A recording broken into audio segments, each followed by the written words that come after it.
Hello बच्चों। तो कैसे हैं आप लोग? 11th एंड 12th क्लास के कंप्लीट फिजिक्स के सिलेबस में से मैं अगर आपसे पूछूं कि सबसे इंपॉर्टेंट सेक्शन बताइए कौन सा होता है, तो इंपॉर्टेंट का मतलब क्या है? उसमें बहुत इंटरेस्टिंग चीजें पढ़नी होगी, मजा आएगा पढ़ने में, या समझ आ जाए उसको इंपॉर्टेंट कहते हैं। इन तीनों में से किसी को इंपॉर्टेंट नहीं है। इंपॉर्टेंट का मतलब है कि हम जो कुछ भी पढ़ रहे हैं उससे एग्जाम में पूछा जाएगा या नहीं पूछा। आप फिजिक्स इसलिए पढ़ रहे हैं सीखने के लिए, आपको मजा आ रहा है इसलिए पढ़ रहे हैं, कि आपको पढ़ना पड़ रहा है ना? तो 1-2% बच्चा जवाब देगा सर हमको मजा आता है, वो सब बेकार की बातें हैं। तुम यहां पे फिजिक्स इसलिए पढ़ने आए हो कि तुमसे जो नीट में सवाल पूछा जाएगा वो तुम कर पाओ। और इंपॉर्टेंट सेक्शन वही होता है जहां से सवाल पूछा जाए। तो आज हम जो सेक्शन स्टार्ट करने वाले हैं वो है आपका मॉडर्न फिजिक्स। और modern physics NEET point of view से सबसे ज्यादा इंपॉर्टेंट है। क्यों? क्योंकि इसका क्वेश्चन बाय कंटेंट रेशियो बहुत हाई होता है। अब ये क्वेश्चन बाय कंटेंट रेशियो मैंने डिफाइन किया हुआ है हर चैप्टर का, ध्यान से देखिएगा। क्वेश्चंस बाय कंटेंट, क्वेश्चन कौन सा? जितने क्वेश्चन टॉपिक पे बनते वो ना, नीट में जो क्वेश्चन पूछे जाएंगे 45 में से, इस चैप्टर में से 45 में से कितने सवाल पूछे जाएंगे, और बटा इस चैप्टर में कितने टॉपिक पढ़ने हैं आपको, कितने थ्योरम, कितने टॉपिक आपको पढ़ने हैं। पूरे फिजिक्स का सबसे ज्यादा हाई है क्वेश्चन बाय कंटेंट रेशियो। बताता हूं मैं आपको। इसमें आप पढ़ने वाले हैं radiation and dual nature, photo electric effect, atomic physics and nuclear physics. Basically ये 3 सेक्शन पढ़ने वाले। ये 3 सेक्शन मैक्सिमम 5 लेक्चर में कवर होगा। और आपको पता है सवाल भी 5 पूछा जाएगा। एक फोटो इलेक्ट्रिक इफेक्ट से हर साल सवाल पूछता है, एकदम डन है 200%। एक सवाल de Broglie वेवलेंथ से पूछा जाता है, डन है। एक सवाल एटॉमिक फिजिक्स से, एक सवाल हाफ लाइफ से, और एक सवाल बाइंडिंग एनर्जी से। बोल दिया ना टॉपिक, 5 टॉपिक मैंने बोला है। इस पे आपको 30 सवाल तो देखने को मिल ही जाएंगे। सॉरी, इस पे 3 सवाल तो देखने को मिल ही जाएंगे, और 2 हो सकता है टॉपिक इधर उधर से पूछे, लेकिन पूछेगा मॉडर्न फिजिक्स से।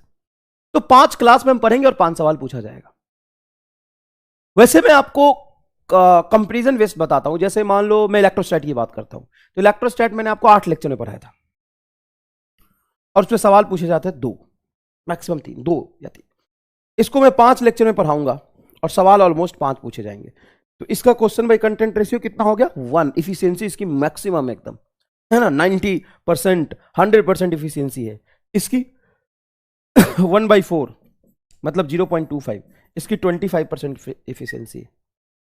और इलेक्ट्रोस्टैट वाला सेक्शन थ्योरेटिकली समझना भी मुश्किल होता है, उसके सवाल भी सॉल्व करने थोड़े से मुश्किल होते हैं। लेकिन ये जो मॉडर्न फिजिक्स का सेक्शन है ये आसान होता है, थ्योरेटिकली समझना आसान होता है, और इसके सवाल भी जो पूछे जाते हैं वो आसानी से सॉल्व हो जाते हैं। तो इनकेस देखो किसी भी विद्यार्थी का 100% सिलेबस पूरा हो जाए, ऐसा कभी हुआ नहीं है। 30 चैप्टर में से पक्का बच्चा कोई ना कोई चैप्टर थोड़ा कम तैयारी कर पाता है या छोड़ के जाता है। तो मैं इसलिए बोल रहा हूं, तुम बोलोगे कि सर डिमोटिवेट कर रहे हैं सर आप। नहीं, डिमोटिवेट नहीं कर रहा हूं। इनकेस अगर तुम ये सोचो कि मैं मॉडर्न फिजिक्स छोड़ देता हूं, तो ये तुम्हारे जीवन की सबसे बड़ी गलती होगी। सबसे बड़ी गलती होगी। तुम इलेक्ट्रोस्टैट छोड़ना चाहो, अगर तुम्हें कुछ छोड़ना भी है तो इलेक्ट्रोस्टैट छोड़ दो, लेकिन आप मॉडर्न फिजिक्स नहीं छोड़ना हो तो। ऐसा नहीं कि मैं कह रहा हूं छोड़ने के लिए, ना ना ना। अगर तुम नहीं कर पा रहे हो और तुम्हें लास्ट मोमेंट पे ये डिसाइड करना कि कोई एक चैप्टर करना है मुझे फिजिक्स में एक ही चैप्टर की गुंजाइश है, ये मुझे करके जाना ही है, तो वो मॉडर्न फिजिक्स होना चाहिए। क्लियर है बेटा? अब ये मॉडर्न फिजिक्स क्या होता है? क्या हम जो अभी तक फिजिक्स पढ़ रहे थे वो मॉडर्न नहीं था, वो पुराना फिजिक्स था? हाँ, पुराना फिजिक्स था, लेकिन हम उसको ओल्ड फिजिक्स नहीं कहते, उसको हम कहते हैं क्लासिकल फिजिक्स। जो मैकेनिक्स आपने पढ़ा है, थर्मोडायनेमिक्स पढ़ा है, इलेक्ट्रोस्टैट पढ़ा है, मैग्नेटिज्म पढ़ा है, इसको हम कहते हैं ऑप्टिक्स पढ़ा है, इसको हम कहते हैं क्लासिकल फिजिक्स, पुराना वाला फिजिक्स। और अब हम जो पढ़ेंगे ये मॉडर्न एरा का मॉडर्न फिजिक्स है। तो हम स्टार्ट करने से पहले थोड़ा ये समझते हैं कि मॉडर्न फिजिक्स असल में स्टार्ट कब हुआ, और पहले के फिजिक्स से इसको नया क्यों कहते हैं, क्या बदलाव आया। तो चलिए हम लोग थोड़ा चलते हैं ब्रीफ हिस्ट्री ऑफ लाइट पे। असल में लाइट और इलेक्ट्रिक मैग्नेटिक फील्ड जो हमने 12th क्लास में पढ़ा है, इलेक्ट्रोस्टैटिक फील्ड पढ़ा है, मैग्नेटिक फील्ड पढ़ा है, ईएम वेव पढ़ा है। ये एक्सप्लेनेशन बहुत सीक्वेंस में मैंने आपको समझाया कि रेस्ट चार्ज इलेक्ट्रिक फील्ड पैदा करता है, moving charge electric and magnetic field पैदा करता है, एक्सेलरेटिंग चार्ज ईएम वेव पैदा करता है। और आपने ऑप्टिक्स भी पढ़ लिया है ठीक है साहब। Optics is a study of light, light की स्टडी आपने अलग ही तरीके से की थी। लाइट का जब आपने स्टडी किया था तो इलेक्ट्रिक और मैग्नेटिक फील्ड जैसा कोई चीज़ वहाँ पे नहीं था, ठीक है ना। लेकिन इलेक्ट्रोमैग्नेटिक वेव कहता है कि light is an electromagnetic wave, light भी इलेक्ट्रोमैग्नेटिक वेव का पार्ट है। यहाँ तक आपने पढ़ा ठीक है। लेकिन फिर भी मैं थोड़ा पीछे जाता हूँ और लाइट की कहानी से स्टार्ट करता हूँ। तो सबसे पहले लाइट के बारे में, सबसे पहले लाइट के बारे में एक साइंटिस्ट था न्यूटन, जिसको फिजिक्स का भगवान कहा जाता है। 1670 में, कब बेटा, ईयर यहां पे लिखा है मैंने 1670 में, 1670 में ये जो साइंटिस्ट था न्यूटन, इन्होंने बोला कि light is an particle, light एक कण है, और उस कण का नाम दिया, लाइट इज अ पार्टिकल, उस कण का नाम दिया कॉर्पस्क्यूल। उस कण का क्या नाम दिया? कॉर्पस्क्यूल। मतलब वो कॉर्पस्क्यूलर पार्टिकल है, कॉर्पस्क्यूलर पार्टिकल मतलब लाइट एक कण जैसा व्यवहार करता है। सबसे पहले 1670 में ही बोल दिया था न्यूटन ने कि लाइट पार्टिकल है, और पार्टिकल के प्रकृति पे बेस्ड उसने लॉ ऑफ रिफ्लेक्शन डिफाइन किया था। क्या डिफाइन किया था बेटा? लॉ ऑफ रिफ्लेक्शन डिफाइन किया था। उन्होंने लॉ ऑफ रिफ्लेक्शन कैसे डिफाइन किया? लॉ ऑफ रिफ्लेक्शन डिफाइन किया लॉ ऑफ रिफ्लेक्शन डिफाइन किया पार्टिकल नेचर पे बेस्ड, पार्टिकल ही रिफ्लेक्शन नेचर को शो कर सकता है, ठीक है साहब। और न्यूटन ने फिजिक्स में बहुत सारे नियम भी दिए थे, इसलिए लोगों को न्यूटन के नियम पे बहुत भरोसा था। न्यूटन के नियम पे लोगों को बहुत भरोसा था। वो कहते थे कि न्यूटन अगर कह रहा है तो पक्की बात है सही कहेगा, न्यूटन अगर कह रहा है तो पक्की बात है सही कहेगा, क्योंकि न्यूटन सही ही कहता है, न्यूटन गलत नहीं कहता है। क्योंकि न्यूटन को हमने फिजिक्स का भगवान मान लिया है। क्यों भगवान मान लिया भैया न्यूटन को फिजिक्स का? क्योंकि जो न्यूटन है वो कई सारे लॉ दे चुका है, थर्मोडायनेमिक्स में लॉ दे चुका है, मैकेनिक्स में दे चुका है, ठीक है साहब। हालांकि न्यूटन से एक साइंटिस्ट थोड़े से बड़े थे, हाइजन, मतलब न्यूटन से 30 साल बड़े थे ये। मतलब जब ये पैदा लिया था तो ये 30 साल के थे, न्यूटन जब पैदा लिया था तो हाइजन 30 ऑलरेडी 30 ईयर्स के थे, तो हाइजन बड़े थे थोड़े से। लेकिन हाइजन का काम बहुत ज्यादा वर्सेटाइल नहीं था, हाइजन को बहुत लोग नहीं जानते थे। हाइजन ने बोला कुछ ही समय बाद कि light is an mechanical wave, light एक यांत्रिक तरंग है। लाइट क्या है? एक यांत्रिक तरंग है, यांत्रिक तरंग, यांत्रिक तरंग। लाइट एक यांत्रिक तरंग है, लाइट एक तरंग है, लाइट पार्टिकल नहीं है। और उसने तरंग प्रकृति को दिखाने वाला इंटरफेरेंस लाइट से करके दिखाया। मतलब इंटरफेरेंस एक पार्टिकल शो नहीं कर सकता, इंटरफेरेंस डिफ्रैक्शन किसी कण से नहीं हो सकता। और चूंकि लाइट डिफ्रैक्शन शो करता है, आपने पढ़ा है इंटरफेरेंस, व्यतिकरण, डिफ्रैक्शन, पोलराइजेशन, ये सारी चीजें आपने पढ़ी है। तो जब ये पढ़ा था तो किसी पार्टिकल का पोलराइजेशन हो सकता है क्या? कण का पोलराइजेशन हो सकता है क्या? किसी पार्टिकल का डिफ्रैक्शन, इंटरफेरेंस हो सकता है कि नहीं? ये तरंग का ही होगा। और असल में लाइट ये फिनोमेना शो करता है, और शो करके दिखाने वाला थे हाइजन। तो हाइजन ने बोला कि लाइट एक तरंग है, लाइट एक तरंग है। कौन सा तरंग है? मैकेनिकल वेव है। तो मैकेनिकल वेव को तो मीडियम चाहिए, तो लोगों ने पूछा कौन सा मीडियम है जो इसको सन से अर्थ तक लेके आ रहा है? तो इन्होंने बोला ईथर। क्या बोला बेटा? इन्होंने बोला ईथर। ईथर एक माध्यम है, मीडियम है, जो सन से अर्थ तक इसको लेके आ रहा है, ठीक है। लेकिन अभी भी बहुत सारे लोगों को इस पे भरोसा नहीं हुआ, अभी भी लोगों को भरोसा नहीं हुआ, लोग नहीं माने। हालांकि इनका पेपर पब्लिश हुआ, इन्होंने रिसर्च करके दिखाया, लेकिन फिर भी न्यूटन को फिजिक्स का भगवान माना जाता था। न्यूटन को क्या माना जाता था? फिजिक्स का भगवान माना जाता था। तो न्यूटन ने जो बोला है कि कॉर्पस, ये एक पार्टिकल है, उस पार्टिकल का नाम है कॉर्पस्क्यूल, ये लोगों के लिए ज्यादा इंपॉर्टेंट था। अभी भी हाइजन को उतनी मान्यता नहीं मिली, लेकिन लगभग बहुत साल बाद, 100-150 साल बाद,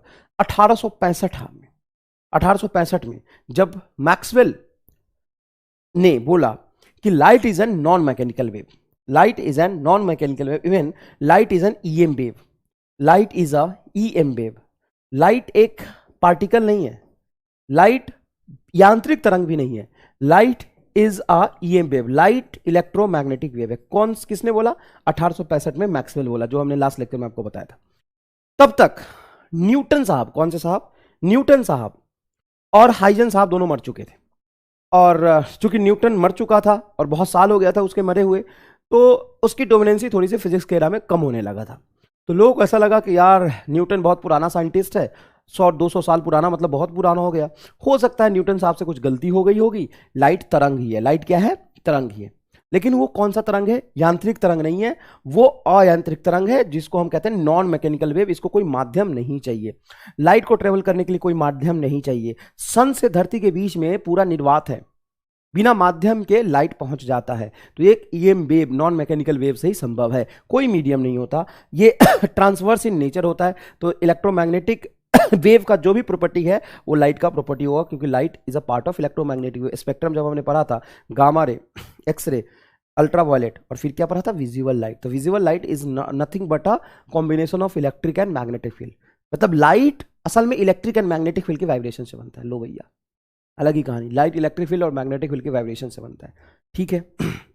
उसके बाद 1901 में, 1865 से 40 साल बाद, लगभग 35-40 साल बाद, 1901 में black body radiation, black body radiation को एक्सप्लेन करते समय मैक्स प्लैंक ने बोला, एक साइंटिस्ट था मैक्स प्लैंक, कि लाइट इज अ पार्टिकल। अरे यार, अभी तो बहुत मुश्किल से लोगों ने माना था कि लाइट वेव है। और कौन सा वेव है? नॉन मैकेनिकल वेव है। नॉन मैकेनिकल वेव मतलब ईएम वेव है, उसको किसी मीडियम की जरूरत नहीं पड़ती। लाइट वेव है, वेव है, वेव है। जब इन दोनों ने चिल्ला चिल्ला के दुनिया को समझाया कि लाइट वेव है, लाइट वेव है, तो लोगों को लगा कि न्यूटन से गलती हो गया होगा। लेकिन भगवान कभी गलती नहीं करता। 1901 में लास्ट में मैक्स प्लैंक आता है और कहता है कि लाइट पार्टिकल है। लाइट तो पार्टिकल है, किसने बोला वेव है?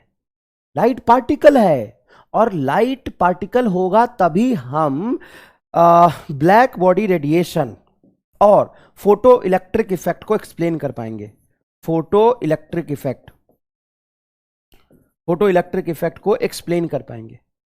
नहीं तो फोटो इलेक्ट्रिक इफेक्ट लाइट से होता है, लेकिन लाइट को तरंग मान के हम एक्सप्लेन कर ही नहीं पाएंगे। लाइट तो पार्टिकल है।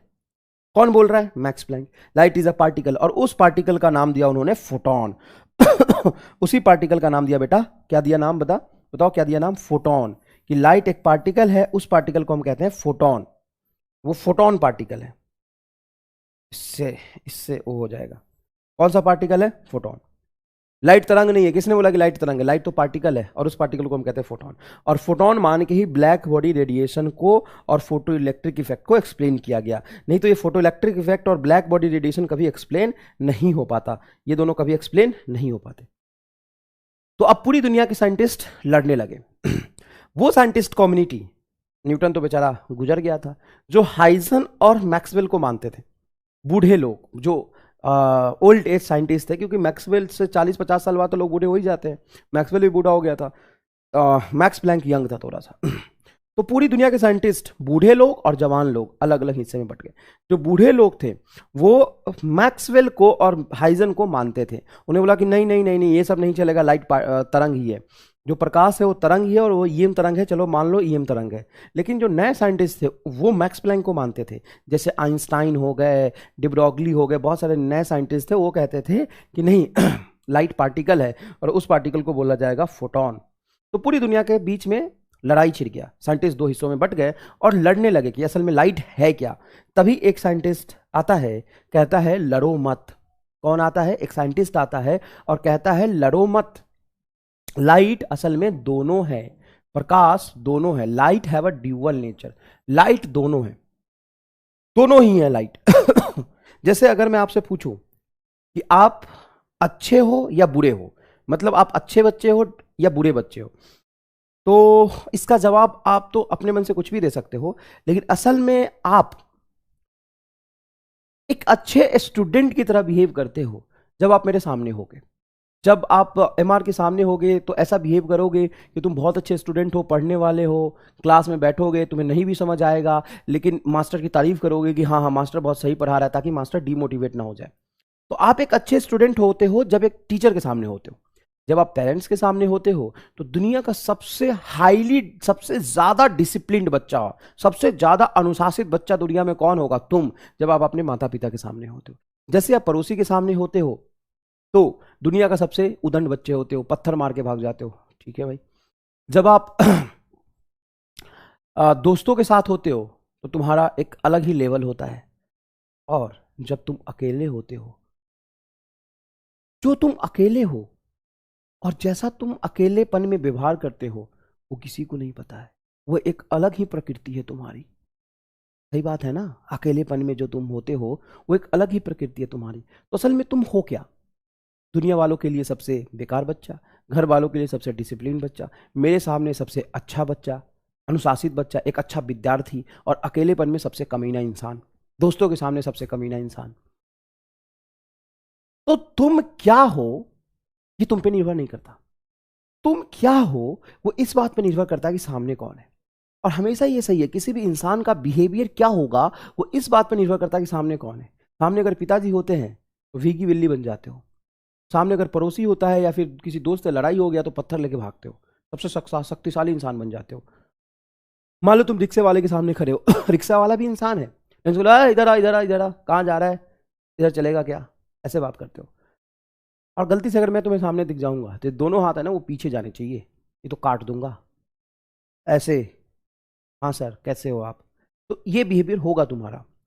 कभी तुम मेरे से सामने मिले नहीं हो ना, कोचिंग में जहाँ मैं पढ़ाता था ना, जैसे सेकंड फ्लोर पे मेरी क्लास है और सेकंड फ्लोर पे मैं जा रहा हूँ, सेकंड फ्लोर पे 10 क्लासरूम है, 10 क्लासरूम के बच्चे ब्रेक हो गया बाहर घूम रहे हैं। जैसे ही मैं सेकंड फ्लोर पे पहुंचता था सारे बच्चे जहां होते थे एक कदम पहले पीछे हट जाते थे। जो जहां खड़ा है बैठा है कुछ भी है एक कदम पीछे हटना उसको। जो फ्लोर पे जहां एक कदम पीछे हट जाता था, मैंने नहीं बोला कभी किसी को कि ऐसा करना है, फटती थी सबकी, किसी को भी कूट देता था, ऐसे नहीं बदतमीजी करने पे, नहीं पढ़ाई करने पे, बस में आएगी नहीं, एक कदम पीछे हट जाते थे बच्चे। तो वो बच्चों का एक डिसिप्लिन था। और बच्चे अगर किसी और के सामने हो तो एक कदम आगे आ जाए, पीटने के लिए तैयार हो जाए। तो असल में तुम्हारा बिहेवियर क्या है ये इस बात पे निर्भर करता है कि सामने कौन है। उसी तरीके से प्रकाश का बिहेवियर क्या है वो इस बात पे निर्भर करता है कि सामने कौन है। हाँ बिल्कुल, असल में डिब्रोगली ने अंतिम सच्चाई बताई प्रकाश के बारे में, अंतिम सच्चाई डिब्रोगली ने बताया। असल में एंड गेम तो डिब्रोगली ने दिया। कौन सा गेम बेटा? End game. End game de Broglie कहता है, देखिएगा ध्यान से, डिब्रोगली कहता है कि लड़ो मत, कहां पड़े हो चक्कर में, एकदम छोटे छोटे बच्चे टाइप लड़ रहे हो, तुम लोग साइंटिस्ट हो, शर्म आना चाहिए तुम लोगों को, कहां लड़ने के चक्कर में पड़े हो, देखो यार लड़ाई कर रहे ये लोग पागल लोग हैं, लड़ो मत। प्रकाश दोनों हैं, light have a dual nature. प्रकाश असल में दोनों में से कुछ नहीं है। मेरी बात सुनना, मेरी बात सुनना, तू अच्छा है क्या? नहीं। तू बुरा है क्या? नहीं। तेरे पास दोनों बिहेवियर है। और इस तू अपनी अच्छाई कब दिखाएगा? जब सामने पिताजी होंगे या मैं होऊंगा। बुराई कब दिखाएगा? जब दोस्त होंगे या पड़ोसी होगा। समझ रहा है? तो तू क्या है? तू असल में कुछ नहीं है, तेरी वो बिहेवियर है। तो डिब्रोगली ने बोला प्रकाश एक ऊर्जा का स्रोत है, एक ऊर्जा का स्रोत है, बस। प्रकाश एक ऊर्जा का स्रोत है, जो प्रकाश एक ऊर्जा का स्रोत है जो कण, तरंग, किरण की तरह व्यवहार करता है। व्यवहार करता है नहीं बे, वो तरंग नहीं है। तुम फोटोन जो पढ़े हो कण, वो कण भी नहीं है, वो किरण भी नहीं है। वो क्या है? वो एक ऊर्जा का स्रोत है। प्रकाश एक ऊर्जा का स्रोत है जो हमें चीजों को दिखाने में मदद करती है। बस क्या करती है? सिर्फ मदद करती है चीजों को दिखाने में। वो एक ऊर्जा का स्रोत है। तो सर हमने तो पढ़ा था कि वो किरण है, किरण की तरह व्यवहार करता है। सर हमने पढ़ा तो तरंग है, तरंग की तरह व्यवहार करता है। वो तरंग की तरह व्यवहार करता है। तरंग का जो प्रकृति होता है वो प्रकाश कभी कभी तरंग की प्रकृति शो कर देता है और कभी कभी वो कण की प्रकृति शो कर देता है। ऐसे कैसे चलेगा? कभी कभी कुछ भी शो कर देगा। तो सुन मेरी बात, सुन मेरी बात, वो इस पे डिपेंड करता है कि सामने कौन है। लेकिन डिब्रोगली ने जब ये बात बोला था, डिब्रोगली 18 साल का 20 साल का इंसान था, इसकी बातों को सीरियसली किसी ने नहीं लिया। लेकिन असल में डेविएशन एंड जर्मन नाम का एक साइंटिस्ट था जिन्होंने एक्सपेरिमेंट किया। उसने बोला कि इलेक्ट्रॉन वेव है, मतलब इलेक्ट्रॉन तरंग की तरह व्यवहार कर रहा है। पहले हम मानते थे कि इलेक्ट्रॉन कण है, इलेक्ट्रॉन कण है, लेकिन इसने प्रूफ किया कि इलेक्ट्रॉन तरंग है। तो फिर डिब्रोगली कहता कि मैंने बोला था ना कि असल में सिर्फ प्रकाश ही नहीं, दुनिया का हर एक पदार्थ, असल में सिर्फ प्रकाश ही नहीं, दुनिया का हर एक पदार्थ ड्यूअल नेचर रखता है। असल में कोई नेचर वो कुछ है नहीं, वो नेचर रखता है। जैसे मैं अपने बारे में बात करूं, मैं क्या हूं? मैं तरंग भी हूं और मैं कण भी हूं। मैं कौन सा नेचर अभी शो कर रहा हूं वो एक अलग बात है, लेकिन है मेरी प्रॉपर्टी दोनों वाली। तो दुनिया में हर एक द्रव्य, हर एक मैटर दोनों प्रकृति रखता है, सिर्फ प्रकाश ही नहीं। प्रकाश दोनों प्रकृति रखता है तो हम भी दोनों प्रकृति रखते हैं। समझ में आया? तो बताओ असल में कहानी कहां से शुरू हुआ था और कहां पे पहुंचा? न्यूटन ने बोला कि लाइट कण है, न्यूटन ने बोला लाइट कण है। कण है कौन सा कण है? कर्पिक्युलस कण है, कॉर्पस्क्यूलर कण है। फिर बोलता आता है हाइजर, नहीं नहीं नहीं, कौन बोल दिया कण है? कौन बोल दिया कण है? तरंग है, तरंग है, तरंग है, तरंग है। ये चिल्लाता रहा तरंग है, तरंग है, तरंग है। कौन सा तरंग है? यांत्रिक तरंग है, यांत्रिक तरंग है। और यांत्रिक तरंग के लिए माध्यम चाहिए, कौन सा माध्यम है? ईथर। लेकिन तभी एक साइंटिस्ट आता है, मैक्सवेल, कहता है तरंग तो है लेकिन वो इलेक्ट्रोमैग्नेटिक तरंग है जो नॉन मैकेनिकल है, जिसको मीडियम नहीं चाहिए, ट्रांसवर्स वेव है लाइट। तो लोगों ने मान लिया कि चलो होगा, क्योंकि न्यूटन मर चुके थे साहब। तभी आता है मैक्स प्लैंक। मैक्स प्लैंक कहता है रुको रुको रुको। मैक्स प्लैंक कहता है कि रुको रुको रुको, थोड़ा रुको, थमो थमो। क्या कह रहे हो? लाइट तरंग है ना? लाइट एक कण है, क्योंकि लाइट को कण मानोगे तभी आप फोटो इलेक्ट्रिक इफेक्ट और ब्लैक बॉडी रेडिएशन को एक्सप्लेन कर पाओगे। लाइट क्या है? एक कण है। ये बोल रहा तरंग है, ये बोल रहा कण है, ये बोल रहा तरंग है, ये बोल रहा कण है। लड़ने लगे दोनों। तभी एक साइंटिस्ट है डी ब्रॉगली, जो कहता है कि लड़ो मत, असल में लाइट दोनों में से कुछ नहीं है। कुछ नहीं है दोनों में से, लाइट दोनों में से कुछ नहीं है। फिर है क्या? ऊर्जा का एक स्रोत। वो कभी कभी तरंग, कभी किरण, कभी कण जैसा व्यवहार कर सकता है। लेकिन इस बात का प्रूफ कहां है? इस बात का प्रूफ कहां है? तो प्रूफ किया डेविएशन एंड जर्मन ने कि असल में कोई भी पदार्थ, चाहे वो लाइट हो चाहे या कुछ भी हो, वो दोनों प्रकृति रखता है और समय आने पे दोनों प्रकृति में से कोई एक प्रकृति शो करेगा।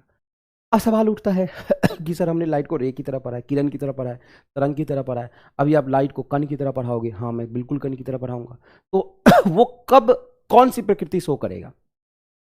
हमारी तो इस बात पे डिपेंड करता है कि सामने कौन है, तो प्रकाश के भी इस बात पे डिपेंड करता है कि प्रकाश के सामने कौन है। इंपॉर्टेंट प्रकाश नहीं है, इंपॉर्टेंट ये है कि प्रकाश के सामने कौन है। प्रकाश के सामने कौन है? प्रकाश के सामने कौन है? यदि प्रकाश के सामने मैं आ जाऊं, मैं ही आ जाता हूं एकदम सीधा, प्रकाश के सामने मैं आ जाऊं, या कोई ऐसी वस्तु आ जाए जिसका लंबाई, चौड़ाई, मोटाई प्रकाश के तरंग दैर्घ्य से बहुत ज्यादा हो। देखो जैसे लंबाई एल वस्तु के, प्रकाश के देखो लेमडा ऑफ लाइट, प्रकाश के तरंग दैर्घ्य से बहुत ज्यादा हो, तो प्रकाश किरण की तरह व्यवहार करेगा। प्रकाश किसकी तरह व्यवहार करेगा? किरण की तरह व्यवहार करेगा। प्रकाश एग्जैक्टली किरण की तरह व्यवहार करेगा। और यदि प्रकाश ऐसे चीज से इंटरेक्ट करता है जिसकी लंबाई प्रकाश के तरंग दैर्घ्य के लगभग बराबर हो, बराबर का मतलब एग्जैक्टली बराबर ना हो, मतलब कंपेरेबल हो। देखिए wavelength of light is equal to वस्तु की डायमेंशन, तब जो प्रकाश है वो तरंग की तरह व्यवहार करेगा। किसकी तरह व्यवहार करेगा? तरंग की तरह। प्रकाश तरंग बन जाएगा। जैसे सिंगल स्लिट इंटरफेरेंस जब आपने पढ़ा था, तो स्लिट का जो डायमेंशन होता है वो प्रकाश के वेवलेंथ के कंपेरेबल लेते थे। आप क्या लेते थे? प्रकाश के वेवलेंथ के कंपेरेबल लेते थे। यही कारण है। दूसरा, प्रकाश कण की तरह व्यवहार कब करेगा? जब प्रकाश के सामने कोई भी रिलेटिविस्टिक पार्टिकल आ जाएगा। मैं ढंग से लिख के बताता हूं, रिलेटिविस्टिक पार्टिकल, रिलेटिविस्टिक। अब ये रिलेटिविस्टिक पार्टिकल क्या होता है? वैसे कण जो स्मॉल एंड फास्ट मूविंग होते हैं, very small and very fast moving. सिर्फ स्मॉल से काम नहीं चलेगा, बहुत छोटा और बहुत तेज गति से चलता हुआ, क्योंकि प्रकाश खुद बहुत तेज गति से चलता है, तो बहुत छोटा और बहुत तेज गति से चलता हुआ कण आपको दिखेगा, उसको हम कहते हैं रिलेटिविस्टिक पार्टिकल। इसका एग्जांपल है इलेक्ट्रॉन अगर बहुत तेज गति से चल रहा हो, कण छोटा ही तो है, अल्फा पार्टिकल, अल्फा कण, प्रोटॉन, प्रोटॉन, न्यूट्रॉन इत्यादि। तो इनको, इलेक्ट्रॉन को देखेगा ना लाइट, लाइट कहीं से जा रहा और सामने इलेक्ट्रॉन देखेगा, तो लाइट कण की तरह व्यवहार करेगा। देखिए प्रकाश कण की तरह व्यवहार करेगा। कैसा करेगा व्यवहार बेटा? देखिए प्रकाश कण की तरह व्यवहार करेगा जब यह इलेक्ट्रॉन, प्रोटॉन, अल्फा कण से इंटरेक्ट करता है। जब प्रोटॉन, इलेक्ट्रॉन, अल्फा कण से इंटरेक्ट करता है तो ये कैसा बिहेव करेगा? बोलो अच्छे से बेटा। ये कैसा बिहेव करेगा? ये कण की तरह व्यवहार करेगा। आपको अच्छे से समझ में आ गई बात? चलिए अब मान लीजिए कि पार्टिकल से इंटरेक्ट कर रहा है लाइट, तो हम लाइट को क्या बोल सकते हैं? जब लाइट कण से इंटरेक्ट कर रहा है तो हम लाइट को क्या बोल सकते हैं? प्रकाश, प्रकाश बहुत सारे छोटे कण से मिलके बने हैं, कण से मिलकर बने हैं, बहुत सारे छोटे कण से मिलकर बने हैं, जिसे हम जिसे हम फोटॉन कहते हैं। मतलब प्रकाश तरंग की तरह चलेगा, बिल्कुल चलेगा, तरंग की तरह चल सकता है जब वो बहुत छोटे चीज से इंटरेक्ट करेगा। बहुत बड़े चीज से इंटरेक्ट करेगा तो किरण की तरह चलेगा, और ऐसे कण से इंटरेक्ट करेगा जैसे इलेक्ट्रॉन प्रोटॉन न्यूट्रॉन है तो कण की तरह व्यवहार करेगा। कैसा व्यवहार करेगा? कण की तरह। जिसे उस कण को हम फोटॉन कहते हैं, जिसे हम फोटॉन कहते हैं, जिसे हम क्या कहते हैं? फोटॉन कहते हैं। और वो छोटे छोटे एकदम कण, जैसे लाइट कहीं चल रहा है तो ऐसे ऐसे टीनी पार्टिकल, ये टीनी पार्टिकल होंगे। टाइनी पार्टिकल मतलब बहुत छोटे। टाइनी पार्टिकल का मतलब होता है बहुत छोटे छोटे छोटे छोटे छोटे छोटे छोटे छोटे छोटे, अरे बहुत छोटे छोटे छोटे छोटे छोटे छोटे छोटे छोटे कण के फॉर्म में चलेंगे। अब मान लीजिए कि प्रकाश की आवृत्ति एफ है, प्रकाश है ना, तो प्रकाश की कुछ आवृत्ति होगी, आवृत्ति एफ है। तो हर एक इंडिविजुअल फोटोन का, हर एक एक इंडिविजुअल फोटोन का जो ऊर्जा होता है वो होता है एच। बच्चे यहां पे कंफ्यूज रहते हैं कि जो एच ऊर्जा है वो प्रकाश का ऊर्जा है ना। प्रत्येक फोटोन की ऊर्जा होती है एच, ये प्रकाश की ऊर्जा नहीं है। बच्चे थोड़े से कंफ्यूज रहते हैं कि सर प्रकाश का ऊर्जा एच, ना ना ना ना, ये प्रकाश का ऊर्जा नहीं है। ये किसका ऊर्जा है? ये एक फोटोन का ऊर्जा, एक फोटोन है, एक कण का ऊर्जा है एच। जहां पे एच है प्लैंक्स नियतांक, जिसकी वैल्यू होती है 6.67 इंटू 10⁻⁻34 जूल सेकेंड। ये इसकी वैल्यू होती है। समझ में आया कि नहीं है? जहां पे एफ आवृत्ति है। अच्छा, लेमडा तरंग दैर्घ्य को क्या लिख सकते हैं अपन? c/f। तो f बराबर क्या हो जाएगा? c/λ। तो यहां से जो एनर्जी है एक फोटोन की उसको लिख सकते हैं आप hc/λ और hf। इसीलिए तो हम कहते हैं कि अगर प्रकाश का तरंग दैर्घ्य को मैं बढ़ाऊंगा, अगर प्रकाश के तरंग दैर्घ्य को बढ़ाऊंगा तो उसके लिए एनर्जी क्या हो जाएगी? फोटोन की कम। हम प्रकाश के फोटोन की बात ही नहीं कर रहे, सॉरी, प्रकाश की ऊर्जा की बात ही नहीं कर रहे। हम एक फोटोन, जो लाइट है बहुत सारे छोटे छोटे कण का कलेक्शन है, उसमें से एक कण की ऊर्जा की बात की है मैंने एचएफ। ये प्रकाश की ऊर्जा नहीं है, फिर से ध्यान से सुनिएगा, ये प्रकाश की ऊर्जा नहीं है, एक कण की ऊर्जा है एचएफ। सिर्फ और सिर्फ एक कण की ऊर्जा है एचएफ। अब ध्यान से सुनिएगा, अगर मैं तरंग दैर्घ्य बढ़ाऊं तो फोटोन की ऊर्जा घटेगा, और अगर मैं आवृत्ति को बढ़ाऊं तो फोटोन की ऊर्जा क्या होगी? बढ़ेगी। तो कई बार तरंग दैर्घ्य देके आपसे ऊर्जा पूछा जाएगा, तरंग दैर्घ्य देके आपसे ऊर्जा पूछा जाएगा, तो फिर आप उसको कैसे याद रखेंगे? तो सुनिएगा ध्यान से जो मैं लिख रहा हूं। ये जो एच एंड सी है ये तो परफेक्ट नियतांक है, क्योंकि एच की वैल्यू भी कांस्टेंट होती है और सी भी स्पीड ऑफ लाइट है, कांस्टेंट है। तो एच एंड सी का वैल्यू हर बार मैं बार बार कैलकुलेट करूंगा, इससे ज्यादा अच्छा है कि एक ही बार कैलकुलेट करके लिख लूं। और एच और सी की वैल्यू जब एक बार कैलकुलेट करूंगा तो ये आता है बेटा 2 इंटू 10⁻⁻25 25 आता है। तो जब मैं इसी की वैल्यू यहां पे पुट करूंगा तो E इज इक्वल टू आएगा 2 इंटू 10⁻⁻25 बटा लेमडा इन मीटर, और ये एनर्जी किसमें निकल के आएगा? जूल में। एच और सी की वैल्यू रखूंगा तो ये आएगा।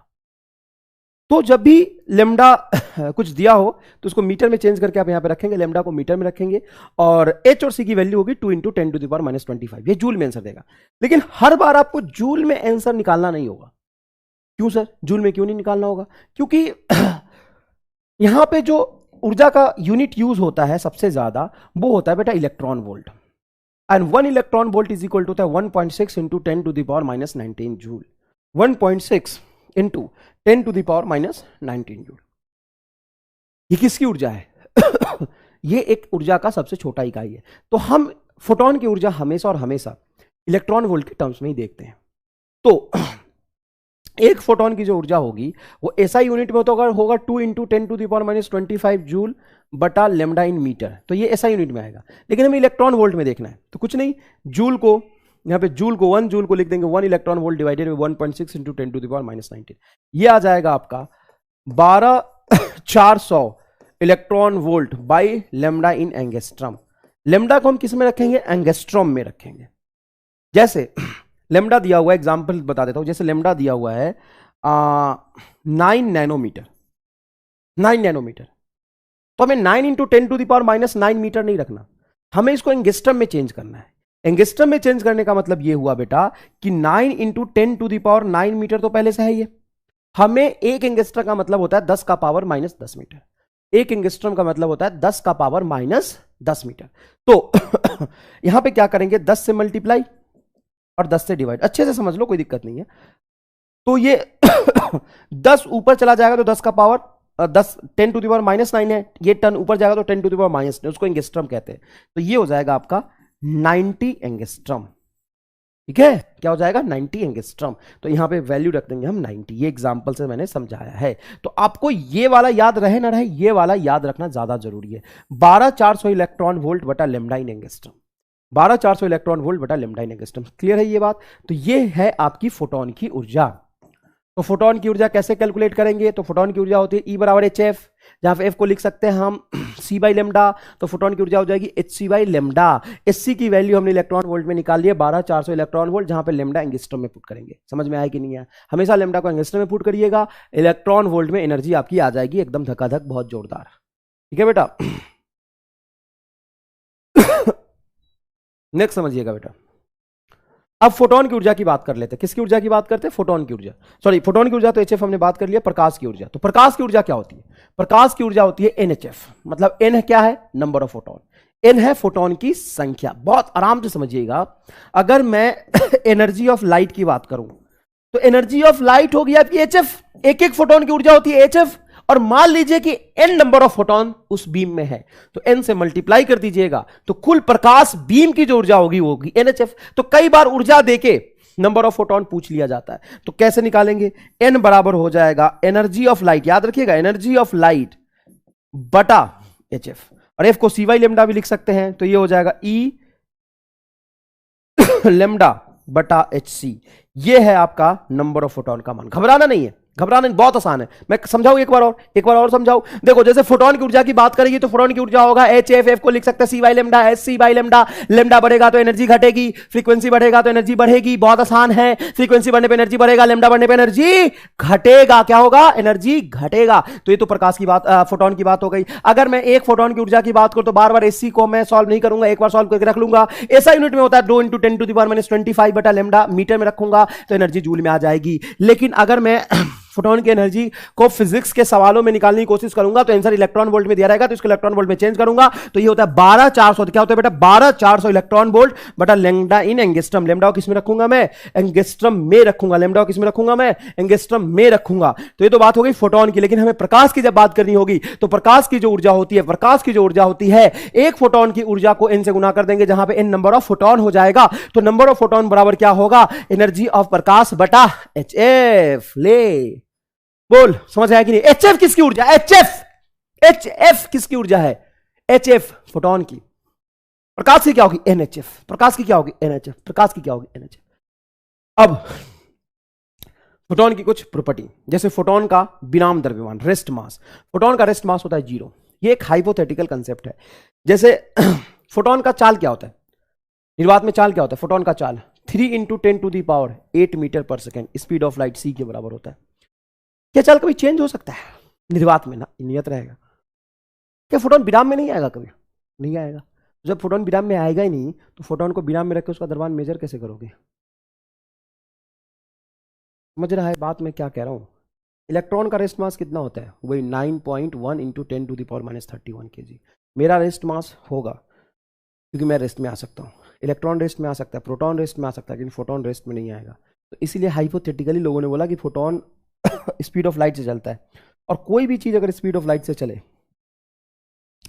तो उसका रेस्ट मास क्या हो जाता है? 0, है ना? तो रेस्ट मास हाइपोथेटिकली हमने 0 बोला। माध्यम में फोटोन की चाल क्या होगी? V बराबर C बाई म्यू, जहां पे म्यू होता है आपका रिफ्रैक्टिव इंडेक्स।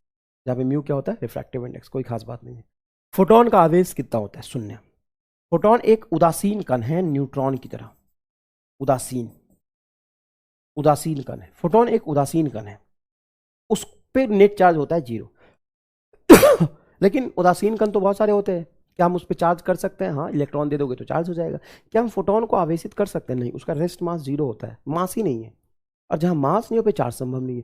अब फोटोन को इलेक्ट्रॉन नहीं दे सकते, क्योंकि photon already speed of light से चल रहा है, और जो स्पीड ऑफ लाइट से चल रहा है उसको बोलोगे आओ आओ आओ इधर आओ, पकड़ के उस पर इलेक्ट्रॉन रखोगे? क्या? संभव ही नहीं है। मतलब एक बहुत इंपॉर्टेंट बात है जो मेरी तरफ से मैंने अपने जो है किताबों में कहीं नहीं लिखा हुआ है, फोटोन को हम आवेशित नहीं कर सकते। एक बात तो होगी कि फोटोन में आवेश 0 होता है, उदासीन होता है। दूसरा है कि हम उसको आवेशित कर भी नहीं सकते, इसीलिए विद्युत चुंबकीय क्षेत्र में विक्षेपित नहीं होता। जो फोटोन है वो विद्युत चुंबकीय क्षेत्र में विक्षेपित नहीं होता, वो डेविएट ही नहीं होता फोटोन। क्या गामा रे जो हम पिछली क्लास में तरंग की तरह पढ़ रहे थे, gamma ray is collection of photon. हाँ, जो इलेक्ट्रोमैग्नेटिक वेव है, उस इलेक्ट्रोमैग्नेटिक वेव के पूरे रेडिएट वेव को हमने बोला कि वो तरंग की तरह जो व्यवहार कर रहा था वो कण की तरह भी व्यवहार कर सकता है। मतलब गामा रे जिसको हम तरंग कहते थे ना, गामा तरंग, सबसे हाईली एनर्जेटिक जो तरंग था वो गामा तरंग था। वो पहले तरंग था, तरंग की तरह व्यवहार भी करता था, लेकिन जब वो इलेक्ट्रॉन प्रोटॉन न्यूट्रॉन को देखेगा तो कण बन जाएगा। तो आप पता है क्या बोलते हैं कि गामा रे का फोटोन, आप ऐसे बोलते हो गामा रे का फोटोन सबसे अधिक ऊर्जा का होता है। गामा रे का भी फोटोन होता है, सिर्फ विजिबल लाइट की बात नहीं है। गामा रे भी एक कलेक्शन ऑफ फोटोन है। एक्सरे, एक्सरे का फोटोन, फोटोन की ऊर्जा गामा रे के फोटोन से, गामा रे के फोटोन से कम होती है, फोटोन से कम होती है, फोटोन से कम होती है। गामा रे के फोटोन से कम होती है। एक्सरे के फोटोन का, एक्सरे के फोटोन का ऊर्जा गामा रे के फोटोन से कम होगा। तो चलिए, फोटोन क्या होता है? उदासीन, वो विद्युत चुंबकीय क्षेत्र में विक्षेपित नहीं हो सकता। फोटोन होता है उदासीन, वो विद्युत चुंबकीय क्षेत्र में विक्षेपित नहीं हो सकता। नेक्स्ट, अब फोटोन के पास ऊर्जा है। जैसे ही मैं HF की बात करूंगा, याद रखिएगा ये प्रकाश की ऊर्जा नहीं है। बच्चे प्रकाश की समझते हैं। प्रकाश की ऊर्जा क्या होती है? प्रकाश की ऊर्जा होती है NHF। प्रकाश की ऊर्जा होती है NHF। अब मेरी बात सुनिएगा ध्यान से। तो एक बात बताइए, एक फोटोन ऊर्जा लेके जा रहा, तो क्या उसमें संवेग भी होता है? हाँ। क्या उसका द्रव्यमान भी होता? नहीं, द्रव्यमान होता है 0। लेकिन कौन सा द्रव्यमान है? Rest mass. जब वो विराम में रहेगा ना बेटा, क्या लिखा है यहाँ पे? विराम। जब वो विराम रहेगा ना, तब उसका मास 0 होगा। लेकिन यहाँ पे इसका इफेक्टिव मूविंग मास हम डिफाइन करते हैं। कैसे करते हैं? देखो, सुनना ध्यान से। किसी भी कण जो रिलेटिविस्टिक पार्टिकल होता है, कोई भी नहीं, रिलेटिविस्टिक पार्टिकल, किसी भी रिलेटिविस्टिक पार्टिकल, किसी भी, यहां पे लिखना जरूरी है, रिलेटिविस्टिक मतलब क्लासिकल पार्टिकल का नहीं, किसी भी रिलेटिविस्टिक कण की जो ऊर्जा होती है, जैसे इलेक्ट्रॉन बहुत फास्ट मूविंग है, प्रोटॉन, अल्फा कण, न्यूट्रॉन, फोटॉन, सब के लिए जो एनर्जी का रिलेशन होता है, टोटल एनर्जी का, कुल ऊर्जा का, वो ये होता है। ये क्या है बेटा? कुल ऊर्जा। और मोमेंटम के संबंध में जो ऊर्जा होता है वो होती है उसकी गतिज ऊर्जा। और m0 होता है रेस्ट मास, ये होता है इसका विराम ऊर्जा। इलेक्ट्रॉन का रेस्ट मास एनर्जी हम न्यूक्लियर फिजिक्स में निकालेंगे। मेरा रेस्ट मास एनर्जी जो आइंस्टाइन ने इक्वेशन दिया था ना, mc², वो कौन सा एनर्जी है? mc²। mc² कौन सा एनर्जी है? जैसे kinetic energy, potential energy, mechanical energy, total energy, sound energy, light energy, बहुत सारे एनर्जी होते हैं। तो E इक्वल टू mc² कौन सा एनर्जी है बेटा? ये जो एनर्जी है वो द्रव्यमान ऊर्जा है। और हम द्रव्यमान कौन सा लेते हैं? जो ओरिजिनल रेस्ट में मास जब होता है तो वो द्रव्यमान लेते हैं। तो इसको कहते हैं रेस्ट मास एनर्जी। ई को क्या कहते हैं हम? रेस्ट मास एनर्जी, विराम ऊर्जा। क्या बोलते हैं इसको हम?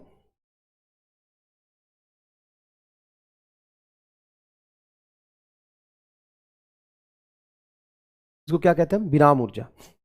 ठीक है, विराम में होने की वजह से जो उसमें ऊर्जा आएगी उसको हम कहते हैं विराम ऊर्जा। तो ध्यान से सुनिएगा। ये गतिज ऊर्जा, ये विराम ऊर्जा ही। तो ये इलेक्ट्रॉन, प्रोटॉन, न्यूट्रॉन, इसको एनर्जी ट्रायंगल के नाम से जानते हैं। जैसे, अरे यार क्या दिक्कत है? इसको हम एनर्जी ट्रायंगल के नाम से जानते हैं। इधर हम डिफाइन करते हैं PC, इधर करते हैं हम m0c²।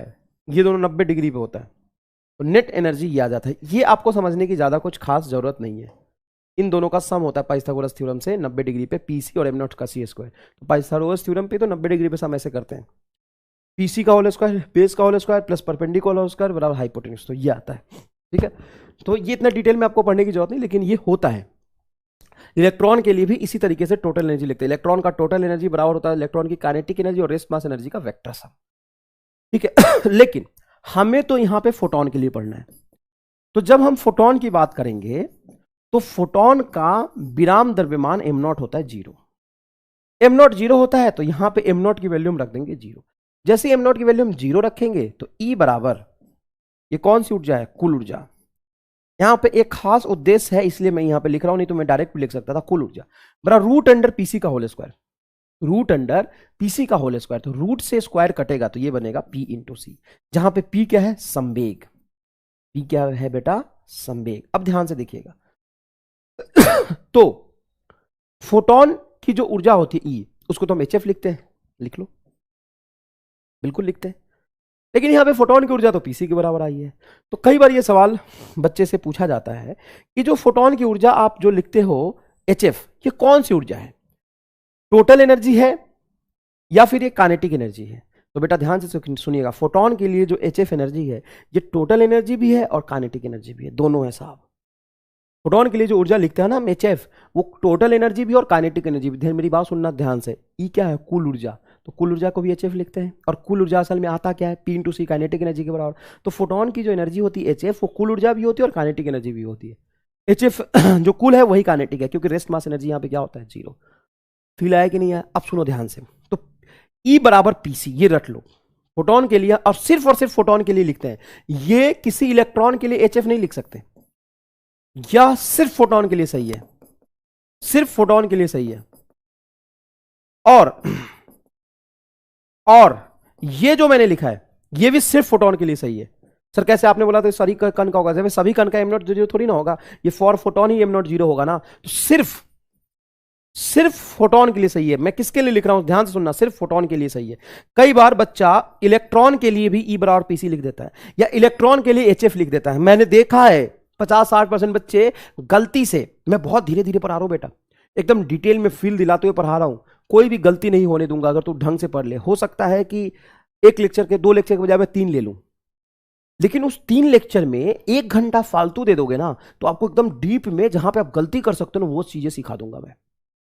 कई बार बच्चा इलेक्ट्रॉन के लिए, प्रोटॉन के लिए, अल्फा कण के लिए एच एफ लिख लेता है ना, ये सिर्फ और सिर्फ फोटोन के लिए ही सही है। और ये किसने दिया था पता है, मैक्स प्लैंक ने। मैक्स प्लैंक ने, आइंस्टाइन ने नहीं दिया, डे ब्रॉगली ने नहीं दिया, मैक्स प्लैंक ने दिया ब्लैक बॉडी रेडिएशन को एक्सप्लेन करते समय। समझ में आया कि नहीं है? तो ई बराबर क्या होता है, पीसी, सिर्फ फोटोन के लिए। ई बराबर पीसी सिर्फ फोटोन के लिए होता है। बोल यहां पे क्या लिखेगा, ई बराबर पीसी, तो पी बराबर क्या हो जाएगा, ई बाई सी। ये फोटोन का संवेग है। ये क्या है बेटा, फोटोन का संवेग। फोटोन का संवेग किसके बराबर होता है, ई बाई सी के बराबर होता है। फोटोन का संवेग किसके बराबर होता है, ई बाई सी के बराबर होता है। जहां पे ई को तुम लिख सकते हो एच एफ। अच्छा, संवेग को क्या लिख सकते हैं अपन, अगर जनरल भाषा में देखें तो पी बराबर एम भी होता है। अगर पार्टिकल कोई चल रहा है उसका संवेग पी बराबर क्या होता है, एम भी। लेकिन यहाँ पे फोटोन चल रहा है, तो हम यहाँ पे लिख सकते हैं पी को एम इंटू फोटोन का स्पीड तो सी होता है, is equal to E by C. E by C ही तो है, इसी फॉर्मूले को तो लिखा है। तो एम बराबर क्या हो जाएगा, एम बराबर हो जाएगा ई बाई सी स्क्वायर। ये है मूविंग मास ऑफ फोटोन। ये क्या है बेटा, मूविंग मास ऑफ फोटोन। अब मैं तुम्हें सारी चीजें जो अभी तक पढ़ाई है एक लाइन में मैं सब बता देता हूं। देख मेरी बात ध्यान से सुन, चल बता। एक फोटोन की एनर्जी बता। अगर फोटोन की एनर्जी होगी तो क्या होगा, एच एफ का मतलब क्या है, H C by lambda. H C का वैल्यू क्या होता है, 12400 इलेक्ट्रॉन वोल्ट बटा लेमडा इन एंगस्ट्रॉम। बता मजा आया कि नहीं आया? ये किसके लिए मैंने बात की है, फोटोन के लिए। लेकिन अगर मैं प्रकाश की बात करूंगा, किसकी बात करूंगा, प्रकाश की बात करूंगा, तो वो क्या हो जाएगा, NHF। बेटा यहां तक तो समझ आ गया होगा, यहां तक तो समझ आ गया होगा। दूसरी बात, फोटोन का आवेश कितना होता है, फोटोन का आवेश, फोटोन एक उदासीन कण है, इसका आवेश कितना होता है, 0। फोटोन का आवेश 0 होता है। विराम द्रव्यमान, विराम द्रव्यमान, ये 2 बातें बहुत इंपॉर्टेंट है। विराम द्रव्यमान 0, फोटोन की चाल कितनी होती है, स्पीड ऑफ लाइट के बराबर। अब सुनना, फोटोन का संवेग तो P बराबर E बाई सी, और फोटोन का द्रव्यमान तो देखो P को mc लिखोगे, इसको C से भाग दे दोगे, है ना, इसको P को mc लिखोगे तो C नीचे चला जाएगा, तो मूविंग द्रव्यमान आ जाएगा E बाई सी स्क्वायर। ये सिंपल है। और E क्या है, वही HF, फोटोन की एनर्जी, तो ये लिखोगे आप HF। एक फोटोन का संवेग लिखा है, ये किसका संवेग है, प्रकाश का संवेग नहीं है, ये है फोटोन का संवेग। ये किसका संवेग है, फोटोन का संवेग, प्रकाश का संवेग नहीं है। उसको क्या लिखोगे आप, HF बाई सी, और F को लिख सकते हो C बाई लेमडा, तो आ जाएगा H बाई लेमडा। ये बहुत इंपॉर्टेंट है, कोई खास बात नहीं बेटा। C को क्या लिख सकते हैं हम, E को क्या लिख सकते हैं, H C by lambda. C से C कट जाएगा, H बाई लेमडा आ जाएगा, H बाई लेमडा आ जाएगा। चलो इधर देखो, कोई खास बात नहीं है। P बराबर होता है M इंटू सी, तो C को नीचे ले आओ, यहां भी ले आओ, यहां भी ले आओ, यहां भी ले आओ, मास हो जाएगा। चलो यहां पे लिखो इसको लिखो HF by C square. F को लिखोगे C बाई लेमडा, तो ये हो जाएगा H बटा लेमडा C। ये हो गया तेरा मूविंग मास। यही तो पढ़ा तूने। ये सारी चीजें किसके लिए पढ़ी हमने, फोटोन के लिए पढ़ी। इसके लिए पढ़िए, फोटोन के लिए पढ़िए। जब मैं प्रकाश की बात करूंगा तो उसमें नंबर ऑफ फोटोन से जस्ट गुना कर देते हैं, प्रकाश की बात करूंगा तो नंबर ऑफ फोटोन से गुना कर सकते हैं। संवेग हम प्रकाश का डिफाइन नहीं कर सकते, प्रकाश का संवेग नहीं होता, संवेग एक एक कण का होगा, कण के लिए संवेग परिभाषित होता है, तरंग का संवेग थोड़ी ना होता है, कण का होता है। कण का संवेग क्या होगा तो कण का संवेग यहाँ पे देखो फोटोन का ई बाई सी ई बाई सी, तो तुम्हें ये रटना, ई बराबर पीसी, ई बराबर पीसी फोटोन के लिए है ये, फोटोन के लिए ई बराबर पीसी रट लोगे तो अपने आप पी बराबर ई बाई सी हो जाएगा, अपने आप पी बराबर ई बाई सी हो जाएगा, बहुत आसान है। नेक्स्ट, जब भी कोई फोटोन कण से, कोई भी कण जैसे इलेक्ट्रॉन, प्रोटॉन, न्यूट्रॉन, इन सब से इंटरेक्ट करता है तो फोटोन और इलेक्ट्रॉन या किसी कण के इंटरेक्शन में उसकी कुल ऊर्जा, संवेग तथा कुल आवेश हमेशा संरक्षित रहता है, लेकिन फोटोन की संख्या संरक्षित नहीं रहती। कई बार ये पूछ लेते हैं कि मान लो फोटोन और इलेक्ट्रॉन का कोलिजन हुआ है, फोटोन और प्रोटॉन का कोलिजन हुआ है, इसमें इलेक्ट्रॉन हो जरूरी नहीं है, या प्रोटॉन या अल्फा कण कुछ भी हो सकता है, कोई भी कण, रिलेटिविस्टिक कण। जब ऐसा नहीं है कि मैं खड़ा हो जाऊंगा और इधर से प्रकाश आएगा फोटोन बन के, नहीं, मुझे देख के प्रकाश शर्मा जाता है, फोटोन नहीं रहता, तरंग की तरह चलता है। मुझे देखेगा तो कैसे चलेगा, नहीं, मुझे देखेगा तो रे की तरह चलेगा, किरण की तरह।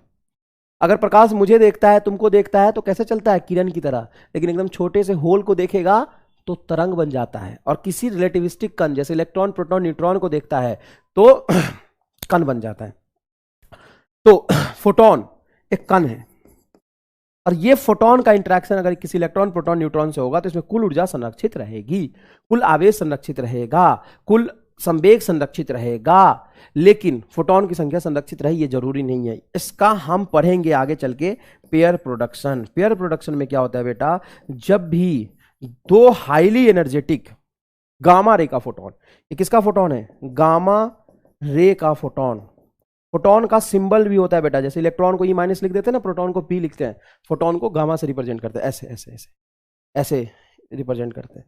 दो गामा रे का फोटोन, हाईली एनर्जेटिक फोटोन, जब इंटरेक्ट करते हैं तो वो इलेक्ट्रॉन एंड पॉजिट्रॉन का निर्माण करते हैं। इसमें आवेश संरक्षित है, कैसे, इधर आवेश जीरो, इधर भी आवेश जीरो, ऊर्जा संरक्षित है, संवेग संरक्षित है, लेकिन फोटोन की संख्या संरक्षित नहीं। इधर तो दो फोटोन थे, इधर एक भी फोटोन नहीं है, याद रखिएगा। लेकिन फोटोन की संख्या संरक्षित नहीं रहती है, कभी नहीं रहती फोटोन की संख्या संरक्षित। नेक्स्ट देखिए, शक्ति की बात करते हैं अपन, प्रकाश की शक्ति।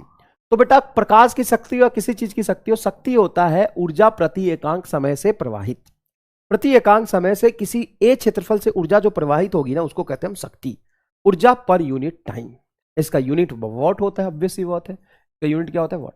अब दिक्कत यह है कि ये शक्ति किसका होगा, फोटोन का कि प्रकाश का, यहां पे थोड़ा डाउट है। एक फोटोन की शक्ति परिभाषित हम नहीं कर सकते क्योंकि एक फोटोन तो बहुत टीनी पार्टिकल है। हम कहते हैं कुल ऊर्जा कितना प्रवाहित हुआ प्रति एकांक समय में, कुल ऊर्जा प्रति एकांक समय में। हम यहां पे क्या लिखते हैं बेटा, कुल ऊर्जा, एक फोटोन की शक्ति थोड़ी ना परिभाषित होगी, हम लिखते हैं कुल ऊर्जा प्रति एकांक समय में, प्रति एकांक समय में, कुल प्रवाहित ऊर्जा प्रति एकांक समय में।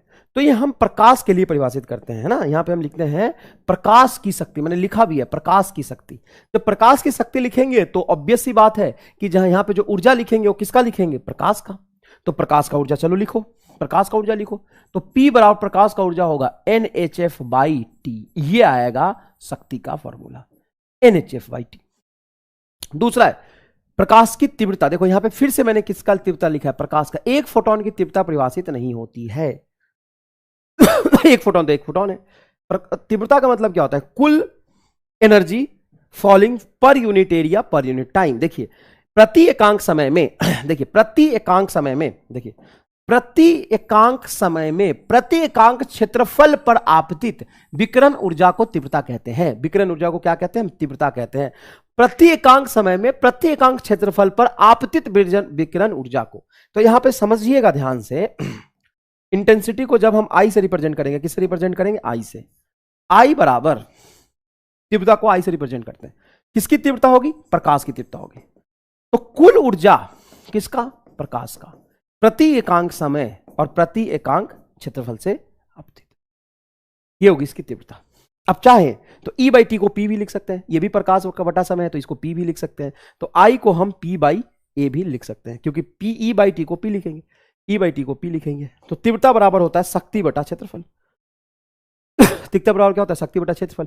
इसीलिए हम लिख देते हैं P बराबर I इंटू ए, P बराबर I इंटू ए, जहां पे P क्या है? शक्ति। अभी P को दाब मत बोल देना, P है तेरा शक्ति, पावर, और I है तीव्रता और ये है क्षेत्रफल। ये रिलेशन लिख लेते हैं, ठीक है बेटा? अब सुनना ढंग से। सर अगर मैं यहां पे E एनर्जी को लिखूं तो HF लिखूंगा क्या? नहीं, I को लिखेंगे आप NHF बाई AT। क्या लिखेंगे आप? NHF by AT। यहां से मान लो तीव्रता दिया हो और नंबर ऑफ फोटोन अगर मेरे से पूछे, तीव्रता दिया हो और नंबर ऑफ फोटोन पूछे, तो नंबर ऑफ फोटोन, कई बार ये सवाल पूछते हैं बेटा, नंबर ऑफ फोटोन बराबर हो जाएगा, नंबर ऑफ फोटोन बराबर हो जाएगा, ध्यान से सुनिएगा, N बराबर IAT बटा HF। F को C बाई लेमडा भी कह सकते हैं, इस F को क्या कह सकते हैं आप? C by lambda. तो नीचे C ऊपर लेमडा लिखेंगे, तो होगा IAT C by lambda, lambda बटा HC, ये नंबर ऑफ फोटोन है। अगर आपको तीव्रता दिया हुआ है, वेवलेंथ दिया हुआ है, प्लैंक नियतांक की वैल्यू तो आप जानते हैं, ठीक है ना, कितने समय में कितना क्षेत्रफल पे आपतित हुआ है, कितना तीव्रता के साथ, तो आप यहां पे नंबर ऑफ फोटोन निकाल सकते हैं एरिया पे फॉल होने वाला। ये है बेटा कंसेप्ट, समझ में आया? अब आगे चलते हैं, थोड़ा सा समझते हैं, थोड़ा सा क्या समझते हैं। ये जो आवृत्ति होती है, आवृत्ति आपने वेब में भी पढ़ा है, ये आवृत्ति माध्यम पे निर्भर नहीं करता है, और किसी भी एक फोटोन की आवृत्ति जब हम परिभाषित करेंगे, आवृत्ति एक फोटोन का या प्रकाश का परिभाषित होता है। अगर प्रकाश की आवृत्ति f है तो आप कहेंगे फोटोन की भी आवृत्ति f है। आवृत्ति क्या होता है? फ्रीक्वेंसी। तो जो प्रकाश की आवृत्ति होती है वही एक फोटोन की होती है, और आवृत्ति किसी माध्यम पे निर्भर नहीं करता, और आवृत्ति कहां पे देख रहे हो इस बात पे निर्भर नहीं करता। मान लो स्रोत यहां पे है और स्रोत से इस दूरी पे आवृत्ति देखो, या इस दूरी पे आवृत्ति देखो, या इस दूरी पे आवृत्ति देखो, समान रहता है। मैंने यहां पे लिखा है ये बात, मैंने ये बात लिखा है यहां पे, ध्यान से देखिएगा। आवृत्ति माध्यम तथा स्रोत, देखिएगा, आवृत्ति माध्यम तथा स्रोत से दूरी पर निर्भर नहीं करता है, स्रोत से दूरी पर निर्भर नहीं करता है। आवृत्ति माध्यम तथा स्रोत से दूरी पर निर्भर नहीं करता है, सिर्फ स्रोत की प्रकृति पर निर्भर करता है। स्रोत की प्रकृति कैसी है, किस तरह का स्रोत है, इस पर निर्भर करता है। समझ में आया कि नहीं है? तो अब यहां पे बात यह हुई कि जो इंटेंसिटी है उसका मतलब क्या होता है। कई बार बच्चे किताबों में लिखा होता है वहां से कंफ्यूज होते हैं कि इंटेंसिटी का मतलब नहीं समझ पाते। यहां पे देखिए फिर से मैं समझा रहा हूं, मैं दो बार चीजें समझा रहा हूं। शक्ति बराबर होता है ऊर्जा बटा समय। ये किसका ऊर्जा लिखेंगे? लाइट का। तो इसको लिख सकते हैं आप SC by lambda into T. ये शक्ति की बात हो गई, चलो छोड़ो। तीव्रता क्या होती है? तीव्रता होती है total energy of light NHF by AT। आप चाहें तो F को C बाई लेमडा लिख ले, वो कोई खास बात नहीं है, इसको C बाई लेमडा लिखे तो NHC बाई लेमडा AT। चलो लेमडा AT, ये आ गई तीव्रता। अब मान लो कि तुमसे कहा गया कि एक स्रोत है यहां पे, स्रोत से मैं दूरी बढ़ा रहा हूं, जैसे दूरी पे चला गया, तो यहां पे प्रति एकांक समय में प्रति एकांक क्षेत्रफल से पास होने वाला, जैसे स्रोत यहां बना लेता हूं, इस R दूरी पे बात कर रहा हूं मैं, और इस R दूरी पे बात कर रहा हूं मैं। अब जितना एनर्जी यहां से निकला है, टोटल प्रकाश का इस स्रोत से जितना एनर्जी निकला है, वो इस पूरे एरिया पे फॉल करेगा और इस एरिया पे फॉल करेगा। तो दोनों जगह तीव्रता अलग अलग होगी, क्योंकि तीव्रता का मतलब क्या होता है? Total energy per unit area. तो यहां पे टोटल एनर्जी तो वही लिखोगे, NHF by lambda, sorry NHC by lambda, ये होगी टोटल एनर्जी। अरे HC बाई लेमडा एनर्जी होती है एक फोटोन की, NHC बाई लेमडा एक फोटोन की एनर्जी हो गई, सॉरी SC बाई लेमडा एक फोटोन की एनर्जी हो गई, टोटल प्रकाश की एनर्जी हो गई NHC बाई लेमडा। तो ये टोटल एनर्जी है, टोटल एनर्जी निकला इस स्रोत से। अब यहां पे फॉल कर रहा है R रेडियस के स्फीयर पे, तो ये एरिया होगा 4 पाई स्मॉल r स्क्वायर, ये एरिया होगा 4 पाई कैपिटल R स्क्वायर। तो दोनों जगह एक यूनिट एरिया पे फॉल करने वाला फोटोन अलग लो। अरे भाई मेरी बात सुन, यहां से फोटोन निकला, यहां निकला, यहां निकला, यहां निकला, यहां निकला, यहां निकला, यहां निकला, कितने निकले? 1 2 3 4 5 6 7, एग्जांपल के लिए मान लो। तो ये 7 फोटोन इस एरिया पे फॉल करेगा और यही 7 फोटोन यहां पे इस एरिया पे फॉल करेगा। तो पर यूनिट एरिया पे फॉल करने वाला फोटोन बदल गया, पर यूनिट एरिया पे फॉल करने वाला फोटोन बदल गया।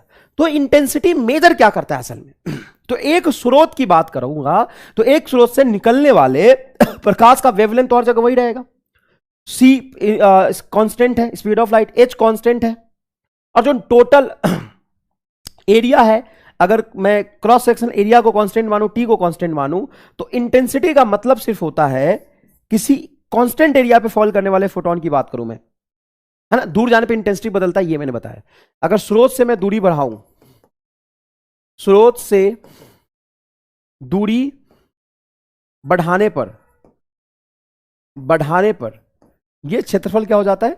बढ़ जाता है। और डिनोमिनेटर क्षेत्रफल बढ़ जाएगा तो तीव्रता क्या हो जाएगा? कम जाएगा। बढ़ने पर तीव्रता कम हो जाता है, तीव्रता कम हो जाता है। और किस रेशियो से तीव्रता कम हो जाता है? तो एरिया लिखेंगे 4πr², मतलब तीव्रता जो होगा इनवर्सली प्रोपोर्शनल टू 1/r² होगा। ये मैंने पिछले क्लास में बताया था। ये है बिंदु स्रोत के लिए, याद रखेंगे। बिंदु स्रोत के लिए जो तीव्रता होता है 1/r² होता है। लेकिन मान लो दो अलग अलग लाइट है,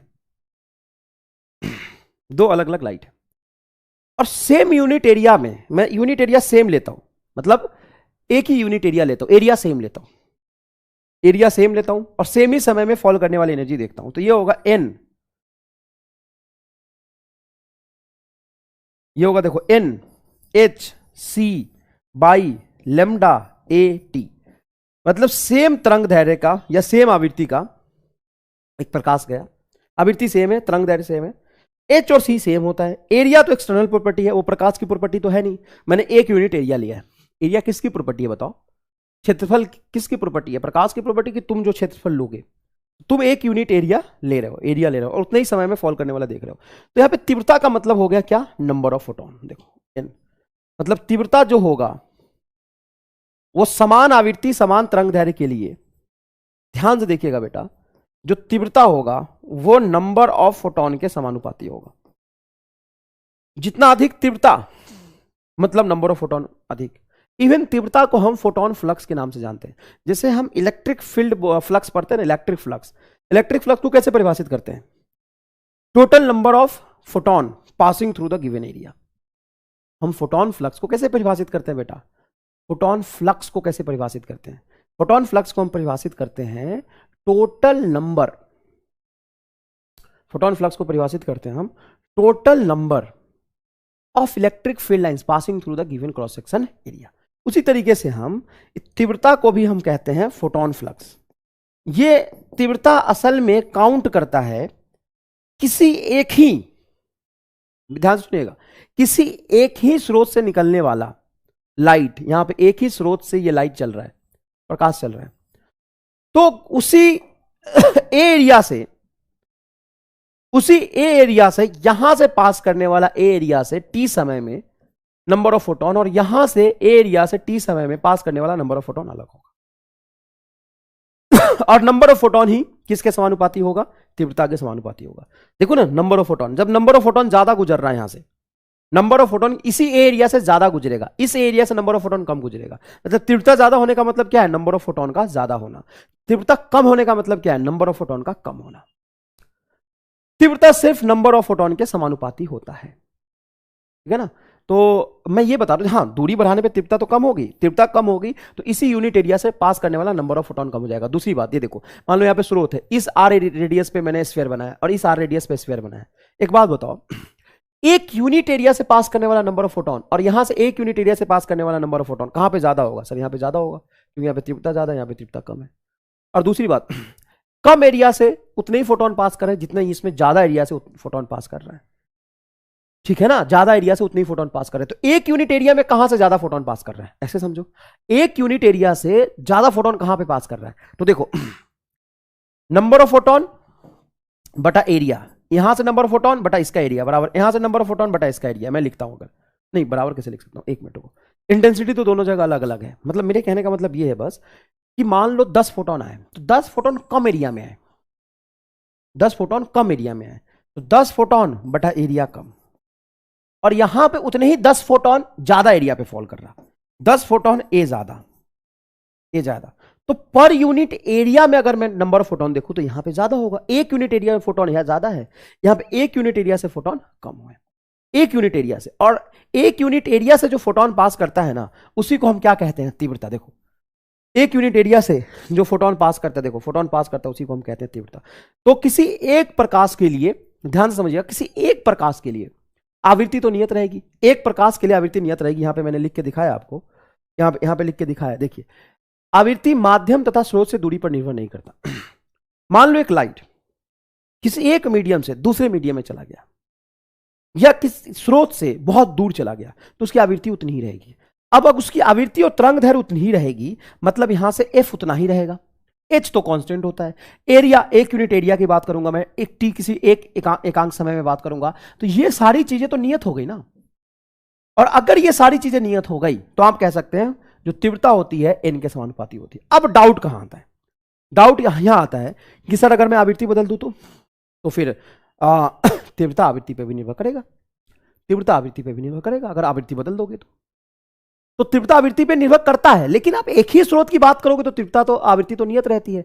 आप एक ही स्रोत की बात करो, आप एक ही स्रोत की बात करो, एक ही स्रोत के लिए, तो एक ही स्रोत के लिए आवृत्ति नियत रहती है।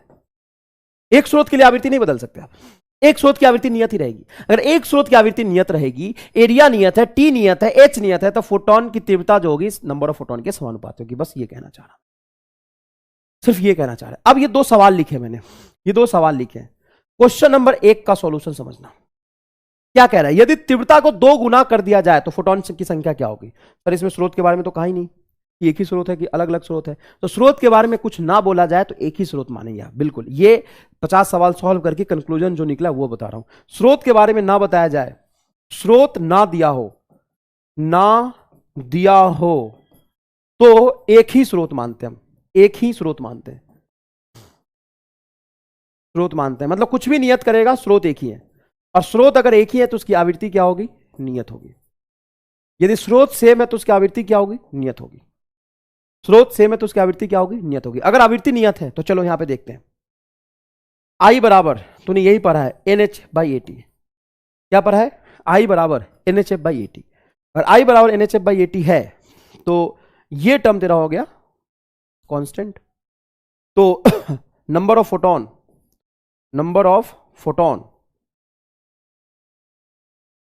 फोटोन की संख्या तीव्रता के समानुपाती होगा। तीव्रता को 2 गुना किया है तो नंबर ऑफ फोटोन 2 गुना हो जाएगा।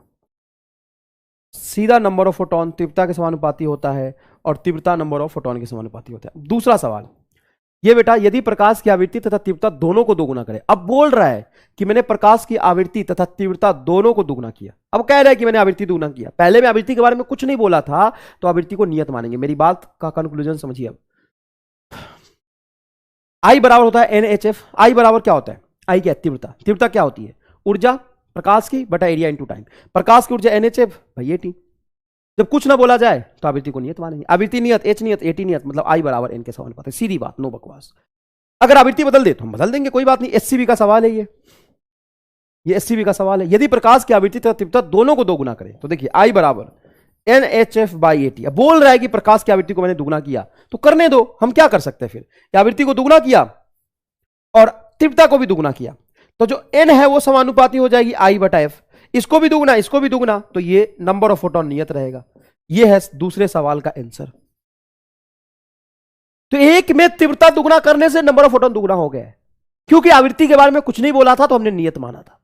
दूसरे में आवृत्ति को दुगुना किया है तो फोटोन को भी दुगुना किया बोला है, तो नंबर ऑफ फोटोन नियत रह जाएगा, नंबर ऑफ फोटोन नियत रह जाएगा। ये मेन कंसेप्ट है। आओ एक सवाल करते हैं, पूरा कंसेप्ट अच्छे से समझ में आ जाएगा। यहां पे एक स्रोत है, इस स्रोत से यहां पे r दूरी पर एक पॉइंट है A और 2r दूरी पे एक पॉइंट है B। 2 पॉइंट बनाया मैंने, ध्यान से देखिएगा, A और B। तो आपसे पूछा है कि A पर आवृत्ति का मान और B पे आवृत्ति के मान का अनुपात बताइए। आवृत्ति है ये। अब साहब एक ही स्रोत से निकलने वाले प्रकाश, ये फोटोन की बात कर रहा है, एक फोटॉन चाहे स्रोत से कितनी भी दूरी पे चला जाए, उसका आवृत्ति हमेशा समान रहता है, वो नहीं बदलता है। आवृत्ति दूरी पर निर्भर नहीं करता, यही तो मैं कह रहा था। आवृत्ति दूरी पर निर्भर नहीं करता। क्या नहीं करता बेटा? निर्भर नहीं करता। क्या बेटा? निर्भर नहीं करता। आवृत्ति दूरी पर निर्भर नहीं करता। समझ आया? अब सर यहां पे तीव्रता की बात होगी तो फॉर्मूला लिखो, तीव्रता का फॉर्मूला लिखो। तीव्रता क्या होता है? NHF by A into T. आप यहां पे एरिया लिखोगे, पूरा एरिया, क्रॉस सेक्शन एरिया बनाओगे। तो तीव्रता दूरी के वर्ग के व्युत्क्रमानुपाती होता है। दूरी के वर्ग के व्युत्क्रमानुपाती होता है तीव्रता का अलग एक फॉर्मूला है कि दूरी के वर्ग के व्युत्क्रमानुपाती होता है। तो I समानुपाती हो जाएगा 1/r स्क्वायर के। सीधा लिख सकते हो आप, I जो है वो समानुपाती होता है 1/r स्क्वायर के। तो यहां पे समझना, ये R है, ये 2R है। तो जब A की बात करोगे, आप किसकी बात करोगे बेटा? A की बात करोगे, तो नीचे आएगा R का स्क्वायर। देखो A पे RA का होल स्क्वायर, मतलब R दूरी, और ये है ऊपर में 2R, तो 2R बटा R दूरी का होल स्क्वायर, यह आ जाएगा 4:1। और आप जानते हो यदि आवृत्ति नियत हो I बराबर NHF बाई AT, यदि आवृत्ति नियत हो और एक यूनिट एरिया की बात करूं, यहां से एक यूनिट क्रॉस सेक्शन एरिया से पास करने वाला, यहां भी एक यूनिट एरिया से पास करने वाला फोटोन की बात करूं, तो HF बाई AT को नियत मान लेता हूं। अगर मैं नियत मान लेता हूं मैं, तो I और N समानुपाती होगा। तो यहां पे फोटोन की संख्या की बात करूं मैं, फोटोन की संख्या, सिर्फ फोटोन की संख्या की बात नहीं कर रहा हूं, एक यूनिट एरिया से पास करने वाले फोटोन की संख्या बटा नीचे एक यूनिट एरिया से पास करने वाले फोटोन की संख्या की अनुपात में पूछूं, एक यूनिट एरिया से पास करने वाले फोटोन की संख्या को ही हम क्या कहते हैं? तीव्रता कहते हैं। ठीक है, तो तीव्रता का अनुपात और फोटोन की संख्या का अनुपात सेम हो जाएगा। तीव्रता का अनुपात और फोटोन की संख्या का अनुपात 1 हो जाएगा। समझ आया ये बात? तो इसमें बहुत आसान सी बात आपको पहले ये समझनी है कि यहां पे और यहां पे आवृत्ति सेम होगा। तो एक फोटोन की ऊर्जा की अगर मैं बात करूं, एक फोटोन की ऊर्जा, तो एक फोटोन की ऊर्जा जितनी यहां पे होगी उतनी ही यहां पे होगी। एक फोटोन की ऊर्जा को हम लिखते हैं HF। तो एक फोटोन की ऊर्जा जितनी यहां पे होगी उतनी यहां पे होगी। अगर मैं तीव्रता की बात करूं तो तीव्रता एक ही स्रोत के लिए, एक ही पॉइंट बिंदु के लिए 1/r के स्क्वायर के समानुपाती होता है। तो दूरी दुगुना करने पे तीव्रता 1/4 कम हो जाएगा, मतलब A पे तीव्रता 4 गुना ज्यादा हो, 1 पे कम। और तीव्रता नंबर ऑफ फोटोन के समानुपाती होता है अगर आवृत्ति को नियत माने तो। बहुत ही छोटा सा कंसेप्ट है। नेक्स्ट, विकिरण दाब। क्या बेटा? विकिरण दाब। जब भी कोई रेडिएशन फोटोन के फॉर्म में ही क्यों ना आए, जब भी कोई रेडिएशन फोटोन के फॉर्म में किसी सरफेस पे फॉल करता है और सरफेस पूर्ण अवशोषित है, मतलब वो सारे फोटोन को अवशोषित कर लेती है ना, ये पूर्ण परावर्तित है। पूर्ण परावर्तित का मतलब completely reflecting body, completely reflecting body. और ये है आपका पूर्ण अवशोषित, मतलब कंप्लीटली एब्जॉर्बिंग बॉडी। जब यहां से फोटोन आएगा तो टकरा के पीछे जाएगा, तो इस पर कुछ बल लगाएगा। तो मैं एक ही फोटोन की बात करता हूं, एक फोटोन द्वारा बल, एक फोटोन द्वारा बल का मान पता करता हूं। तो एक फोटोन द्वारा बल हो जाएगा संवेग में परिवर्तित बटा लिया गया समय। एक फोटोन का संवेग आपको याद है h/λ होता है। तो अंतिम संवेग 0 और प्रारंभिक संवेग के परिमाण की बात करता हूं। अरे बल बल बल लिखे, बल। तो प्रारंभिक संवेग होगा h/λ और अंतिम संवेग टकरा के रुक गया तो अंतिम संवेग हो जाएगा तुम्हारा 0। तो कुल संवेग में परिवर्तन हो गया बेटा h/λ। कुल संवेग में परिवर्तन हो गया 1/λ, एक फोटोन का। लेकिन ऐसे रेडिएशन में तो n नंबर ऑफ फोटोन होंगे। तो मैं अगर n फोटोन की बात करूं, बल n फोटोन द्वारा, तो ये हो जाएगा बेटा NH/λ। अगर मैं n फोटोन द्वारा दाब की बात करूं, तो दाब क्या होता है? अच्छे से समझ के बताओ, दाब होता क्या है? सर दाब होता है बल बटा क्षेत्रफल। n फोटोन द्वारा बल कितना लगा था? NH/λ, और a नीचे और आ जाएगा, तो ये हो जाएगा आपका NH/A λ। अब याद करो कि NH/A/λ ये दाब का मान आएगा, बिल्कुल यही दाब का मान आएगा। लेकिन नंबर ऑफ फोटोन ना देके मुझे तीव्रता दिया हुआ है, तो तीव्रता और नंबर ऑफ फोटोन में तो रिलेशन हम जानते हैं। याद करिए तीव्रता और नंबर ऑफ फोटोन में रिलेशन क्या होता है? तो तीव्रता बराबर होता है I, तीव्रता I बराबर NHc/λ AT। अच्छा अच्छा, यहाँ पे टी तो छोड़ दिया हमने, संवेग में परिवर्तन बटा लिया गया समय, तो लिया गया समय मान लीजिए ये टी है, लिया गया समय ये टी है, टी है, ये टी है। अब ध्यान से देखना, तो यहाँ पे जो टर्म दिखेगा आपको N H by A lambda T, देखो N H by lambda A T, देखो ये पूरा का पूरा N H by lambda A T, इसको आप क्या लिख सकते हैं, आई बटा सी, तो इस पूरे को लिख सकते हैं आप तीव्रता बटा सी। तो ये देखिए कितना जबरदस्त आ गया दाब का फॉर्मूला, दाब बराबर होता है आई बटा सी। यही तो पिछले क्लास में कई बार ये ईएम वेव के चैप्टर में दिया होता है, लेकिन हमने इसको ईएम वेव के चैप्टर में नहीं पढ़ा था, हमने यहां पे आपको बताया। तो विकिरण दाब बराबर क्या होता है, आई बाई सी, विकिरण दाब बराबर क्या होता है, आई बाई सी। अच्छा, पूर्ण परावर्तित सरफेस हो तो एच बाई लेमडा संवेग से आया, और जब पीछे जाएगा तो माइनस एच बाई लेमडा हो जाएगा। तो यहां पे संवेग में जो परिवर्तन आएगा ना बेटा, वो आएगा आपका 2 बटा लिया गया समय भी देख लेता हूं, तो ये बल आ जाएगा, ये आएगा 2h बाई लेमडा टी। यहां पे 2 का फैक्टर ज्यादा आ गया। तो पूर्ण अवशोषित सरफेस हो तो संवेग होता है आई बाई सी, पूर्ण परावर्तित सरफेस हो तो सॉरी दाब होता है, पूर्ण परावर्तित सरफेस हो तो दाब होता है आपका 2 बाई सी। यही सवाल डायरेक्टली नीट 2015 में पूछ लिया था। ठीक, विकिरण आई तीव्रता का आया, पूर्ण परावर्तित सरफेस से रिफ्लेक्ट हो गया, तो कितना दाब आरोपित करेगा, दाब आरोपित करेगा बेटा 2 बाई सी, दाब आरोपित करेगा 2 बाई सी। तो एक बार और फिर से रिवाइज करते हैं, छोड़ेंगे नहीं, एक बार और फिर से रिवाइज करते हैं। बताओ, एक फोटोन की ऊर्जा एच एफ को लिखेंगे C by lambda, H C by lambda. प्रकाश की ऊर्जा, कोई बुराई नहीं बेटा, आओ ना खेलते हैं, N S C by lambda. 5 minute और ज्यादा लग जाएगा, क्या हो जाएगा, सीखने को तो मिलेगा, एन से गुना कर दूंगा तो प्रकाश की ऊर्जा हो जाएगी। आवेश 0, रेस्ट मास 0, संवेग ई बाई सी, याद है, moving mass E by C square, E को लिख सकते हैं एस सी बाई लेमडा, तो ये हो जाएगा एच बाई लेमडा, ये हो जाएगा एच बाई लेमडा सी, देख लो सॉल्व करके। और शक्ति एनएचएफ बाई टी। तीव्रता, खेलना क्या दिक्कत है बता, तीव्रता ये होता है N H F by A T, ये तीव्रता। मैं अगर बात करूं एक स्रोत के लिए या आवृत्ति नियत हो, आवृत्ति नियत दिया हो, या आवृत्ति के बारे में कुछ ना बोले, आवृत्ति के बारे में कुछ ना बोले, कुछ ना बोले तो आवृत्ति नियत मानेंगे, तो आवृत्ति नियत मानेंगे। और अगर आवृत्ति नियत मानते हैं तो जो तीव्रता होता है वो नंबर ऑफ फोटोन के समानुपाती होता है, जो तीव्रता होता है वो नंबर ऑफ फोटोन के समानुपाती होता है। तीव्रता किसके समानुपाती होता है, नंबर ऑफ फोटोन के समानुपाती होता है। बताओ फील आया कि नहीं एकदम। दूसरी बात, विकिरण दाब, विकिरण दाब किसके समानुपाती होता है, आई बाई सी, अगर सरफेस पूर्ण अवशोषित हो, अवशोषित मतलब पूरा का पूरा अवशोषित कर ले, पूर्ण परावर्तित तो विकिरण दाब हो जाएगा, 2 बाई सी। ले भैया, मजा आया कि नहीं। अब आज सवाल करते हैं, नीचे दिए, अरे यदि नीचे तथा हरे, नहीं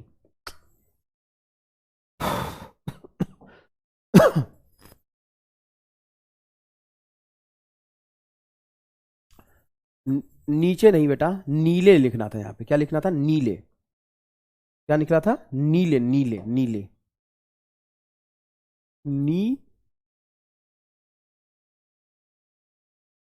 दिख रहा है क्या अच्छे से, एकदम सही दिख रहा है यार। यदि नीले तथा हरे प्रकाश की शक्ति समान है, नीले तथा हरे प्रकाश की शक्ति समान है, तो फोटोन की संख्या किसमें ज्यादा होगी। बहुत ही आसान सवाल है, देखो कैसे करेंगे।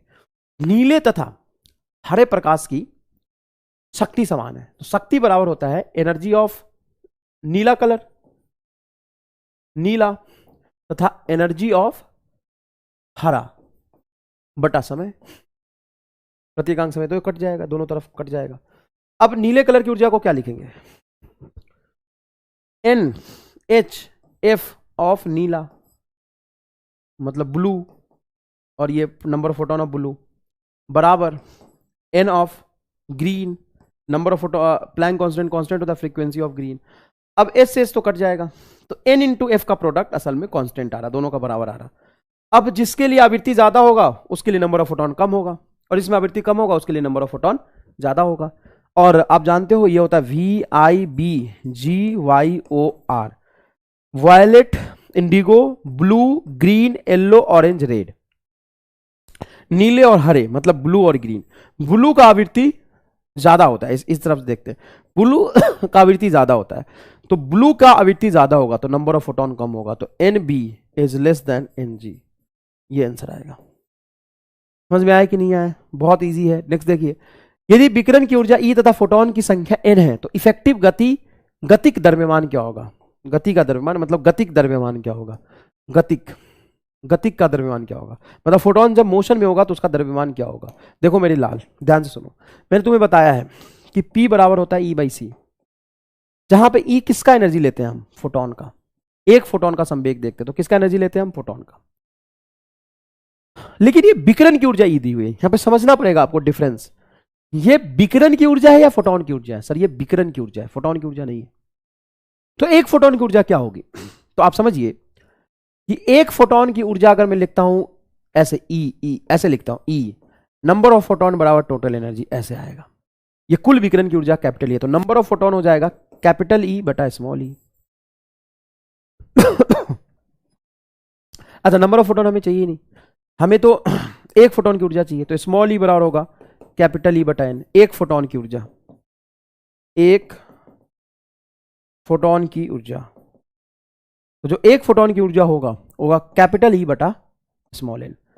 तो एक फोटोन की ऊर्जा को लिखेंगे आप कैपिटल E बटा स्मॉल n, कैपिटल E बटा स्मॉल n, ये लिखेंगे एक फोटोन की ऊर्जा को। देखना, कुल विकिरण की ऊर्जा दी हुई है, कुल विकिरण की ऊर्जा बराबर होता है एक फोटोन की ऊर्जा इनटू नंबर ऑफ फोटोन। कितने नंबर ऑफ फोटोन है? तो एक फोटोन की जो ऊर्जा होगी वो आ जाएगी E बटा कैपिटल N। तो एक फोटोन की ऊर्जा बटा C होता है संवेग, तो इसको लिख सकते हैं ऐसे, इस तरीके से। अब यहां पे सुनो ध्यान से, P बराबर क्या होता है? M इंटू सी बराबर E बटा NC, तो C नीचे चला जाएगा। ये है आपका इफेक्टिव मूविंग मास। मतलब रेस्ट मास फोटोन का 0 होता है लेकिन उसका मूविंग मास होता है, हो जाएगा E बटा NC स्क्वायर। कोई खास बात नहीं, इसको मैं एक ही लाइन में भी लिख सकता था। असल में फोटोन का इफेक्टिव मास होता है E/c स्क्वायर, लेकिन यहां पे एनर्जी टोटल था, तो एक फोटोन का एनर्जी क्या हो जाएगा? E/n, बस दैट्स इट, कोई खास बात नहीं। नेक्स्ट देखिए, 4000 एंगस्ट्रॉम तरंग दैर्ध्य वाले फोटोन के संबंध ऊर्जा का मान जूल में कितना होगा? अब हम दोनों में निकालेंगे, ये पूछा जूल में है, हम दोनों में निकालेंगे क्योंकि इलेक्ट्रॉन वोल्ट ज्यादा इंपॉर्टेंट है। सवाल हमेशा इलेक्ट्रॉन वोल्ट में ही पूछा जाता है, जूल में तो ऐसे ही पूछे, लेकिन एग्जाम में हमेशा इलेक्ट्रॉन वोल्ट में ही होगा। तो अगर जूल में पूछे तो ऐसे लिखो 2 इंटू 10⁻⁻25 जूल बटा लेमडा को लिखोगे 4000, और एंगस्ट्रॉम का मान होता है 10⁻⁻10 मीटर। यहां से आंसर निकल के आएगा, इसको सॉल्व करेंगे। और अगर इलेक्ट्रॉन वोल्ट में पूछा है तो 12400 इलेक्ट्रॉन वोल्ट बटा लेमडा इन एंगस्ट्रॉम, तो एंगस्ट्रॉम मतलब 4000 एंगस्ट्रॉम ही तो दिया हुआ है, 4000 एंगस्ट्रॉम ही तो है। अब 4000 एंगस्ट्रॉम में ध्यान से देखेंगे तो एक 0 से 0, 0 से 0, ये 0 कटेगा तो ये आ जाएगा तो कुछ 12.4 बटा 4 इलेक्ट्रॉन वोल्ट। ये एकदम सही आया है ना? तो इलेक्ट्रॉन वोल्ट में ये होगा, जूल में ये होगा। नेक्स्ट देखिएगा, ऑल इंडिया रेडियो के एक स्टेशन से इतना मीटर तरंग दैर्ध्य, मतलब ये मीटर में दिया हुआ है बेटा, लेमडा एंगस्ट्रॉम नैनोमीटर नहीं है, सिंपल मीटर में दिया हुआ। तरंग दैर्ध्य का प्रसारण कर रहा है यदि ट्रांजिस्टर की विकिरण क्षमता किलोवाट, मतलब शक्ति दिया हुआ है ना, क्षमता शक्ति किलोवाट में 10 इंटू 10 का पावर 3 वाट, तो प्रति सेकंड विकृत फोटोन की संख्या होता है। प्रति सेकंड विकृत फोटोन की संख्या होता है, बहुत आसान है। मेरी बात सुनो, शक्ति को क्या लिख सकते हैं? शक्ति को लिख सकते हैं कुल ऊर्जा बटा समय। कुल ऊर्जा को लिखेंगे NHc/λ इंटू टी। अब मेरी बात सुनना ढंग से, मजा आ जाएगा सुन के। तुमसे पूछा क्या है? प्रति सेकंड फोटोन की संख्या, मतलब n/t। तो n/t बराबर क्या हो जाएगा? n/t बराबर हो जाएगा p लैम्डा बटा hc। p की वैल्यू बोल, तो ये p की वैल्यू है 10⁴, ये तो है p 10⁴। लैम्डा बोल 3000, लेमडा बोल 3000 बटा, अब एचसी की वैल्यू हमने एसआई में भी निकाल के रखा है, इलेक्ट्रॉन वोल्ट के लिए भी निकाल के रखा है। सुन मेरी बात, क्या एचसी की वैल्यू एसआई यूनिट में होता है 2 इंटू 10 टू द पावर -25, ये आता है, यहां से आंसर आ जाएगा, देख ले। -25 उधर जाएगा तो 10 टू द पावर +25 हो जाएगा, +25 और 4 मतलब 29, 29 और 3 29 और 3 मतलब 32, तो ये हो जाएगा 1.5 into 10 to the power 32 photon प्रति सेकंड। ये आंसर आ गया। मजा आया कि नहीं है बताओ। एक एमईवी फोटोन की आवृत्ति ज्ञात करें, एक एमईवी फोटोन की आवृत्ति ज्ञात करें कि 1 किलो इलेक्ट्रॉन वोल्ट फोटोन की तरंग दैर्घ्य इतना मीटर है। एक एमईवी फोटोन की आवृत्ति ज्ञात करें कि 1 किलो इलेक्ट्रॉन वोल्ट फोटोन की तरंग दैर्घ्य इतना है। क्या पूछा यार, 2 सवाल दे दिया ना, ये 2 सवाल दे दिया। एक सवाल तो तेरा यही है, एक सवाल तो सिंपल ये है कि ना एक एमईवी फोटोन की आवृत्ति ज्ञात करें, एक सवाल यही है। ये 2 सवाल दे दिया है ना, दूसरा सवाल ये है, दूसरा सवाल ये है। तो पहले सवाल की अगर मैं बात करूं, पहले सवाल की बात करूं तो एनर्जी दे दिया तुम्हारा, एक एमईवी फोटोन की आवृत्ति ज्ञात करें। एक एमईवी फोटोन की आवृत्ति ज्ञात करें मतलब एक फोटोन है जिसकी एनर्जी इतनी है तो उसकी आवृत्ति क्या होगी। बहुत आसान है, सुन मेरी बात।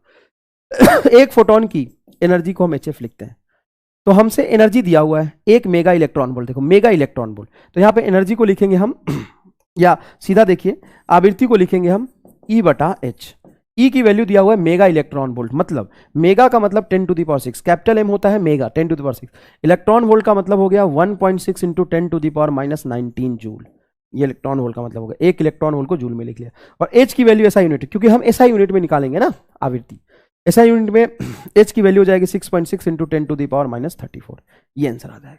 दूसरा है कि ज्ञात करें कि एक इलेक्ट्रॉन फोटोन की तरंग दैर्घ्य, 1 किलो इलेक्ट्रॉन वोल्ट फोटोन की तरंग दैर्घ्य इतना है। ये गलत ही सवाल लिख दिया कुछ, इसे दूसरे सवाल का इन्होंने क्या कर दिया, मिक्स कर दिया। कोई बात नहीं, तुम इग्नोर करो इसको, इसको इग्नोर करो बेटा, कोई दिक्कत नहीं है। यहां पे सवाल लिखा हुआ है ना, हमने सॉल्व कर दिया। ऐसे सवाल पूछ लेते छोटे छोटे से।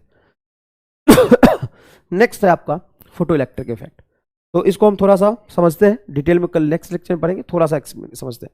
फोटो इलेक्ट्रिक इफेक्ट एक ऐसा फेनोमेना है जो पहली बार इसको ऑब्जर्व किया था 1887 और 1892 में, 1887 और 1892, 1892 1887, देखो मैंने कहीं ईयर लिखा है, देखो 1887 में, 1887 में इसको डिस्कवर्ड किया था हर्ट्ज ने।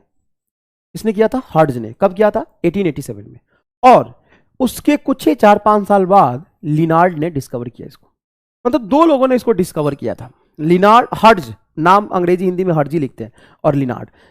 हर्ट्ज ने इसको 1887 में डिस्कवर किया और लिनार्ड ने इसको 1892 में डिस्कवर किया।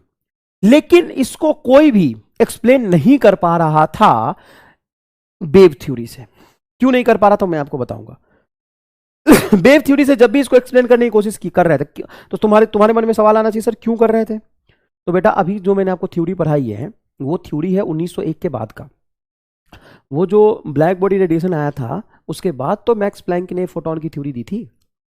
और ये बात कब की कर रहा हूं मैं, 1887, जो 1901 के पहले आएगा, 1892 मतलब 1901 के 10 साल पहले, 9-10 साल पहले। तो उस समय किसी के भी दिमाग में ये नहीं था कि लाइट पार्टिकल भी हो सकता है, सबके दिमाग में था लाइट वेव है। तो एक्सप्लेन करने की कोशिश किससे कर रहे थे, वेव थ्योरी से। एक्सप्लेन करने की कोशिश किससे कर रहे थे, वेव थ्योरी से। समझ में आया कि नहीं आया। लेकिन कोई भी उसको एक्सप्लेन नहीं कर पा रहा था, और इवन 35 साल तक कोई एक्सप्लेन नहीं कर पाया। समझ रहे हो, 35 ईयर तक।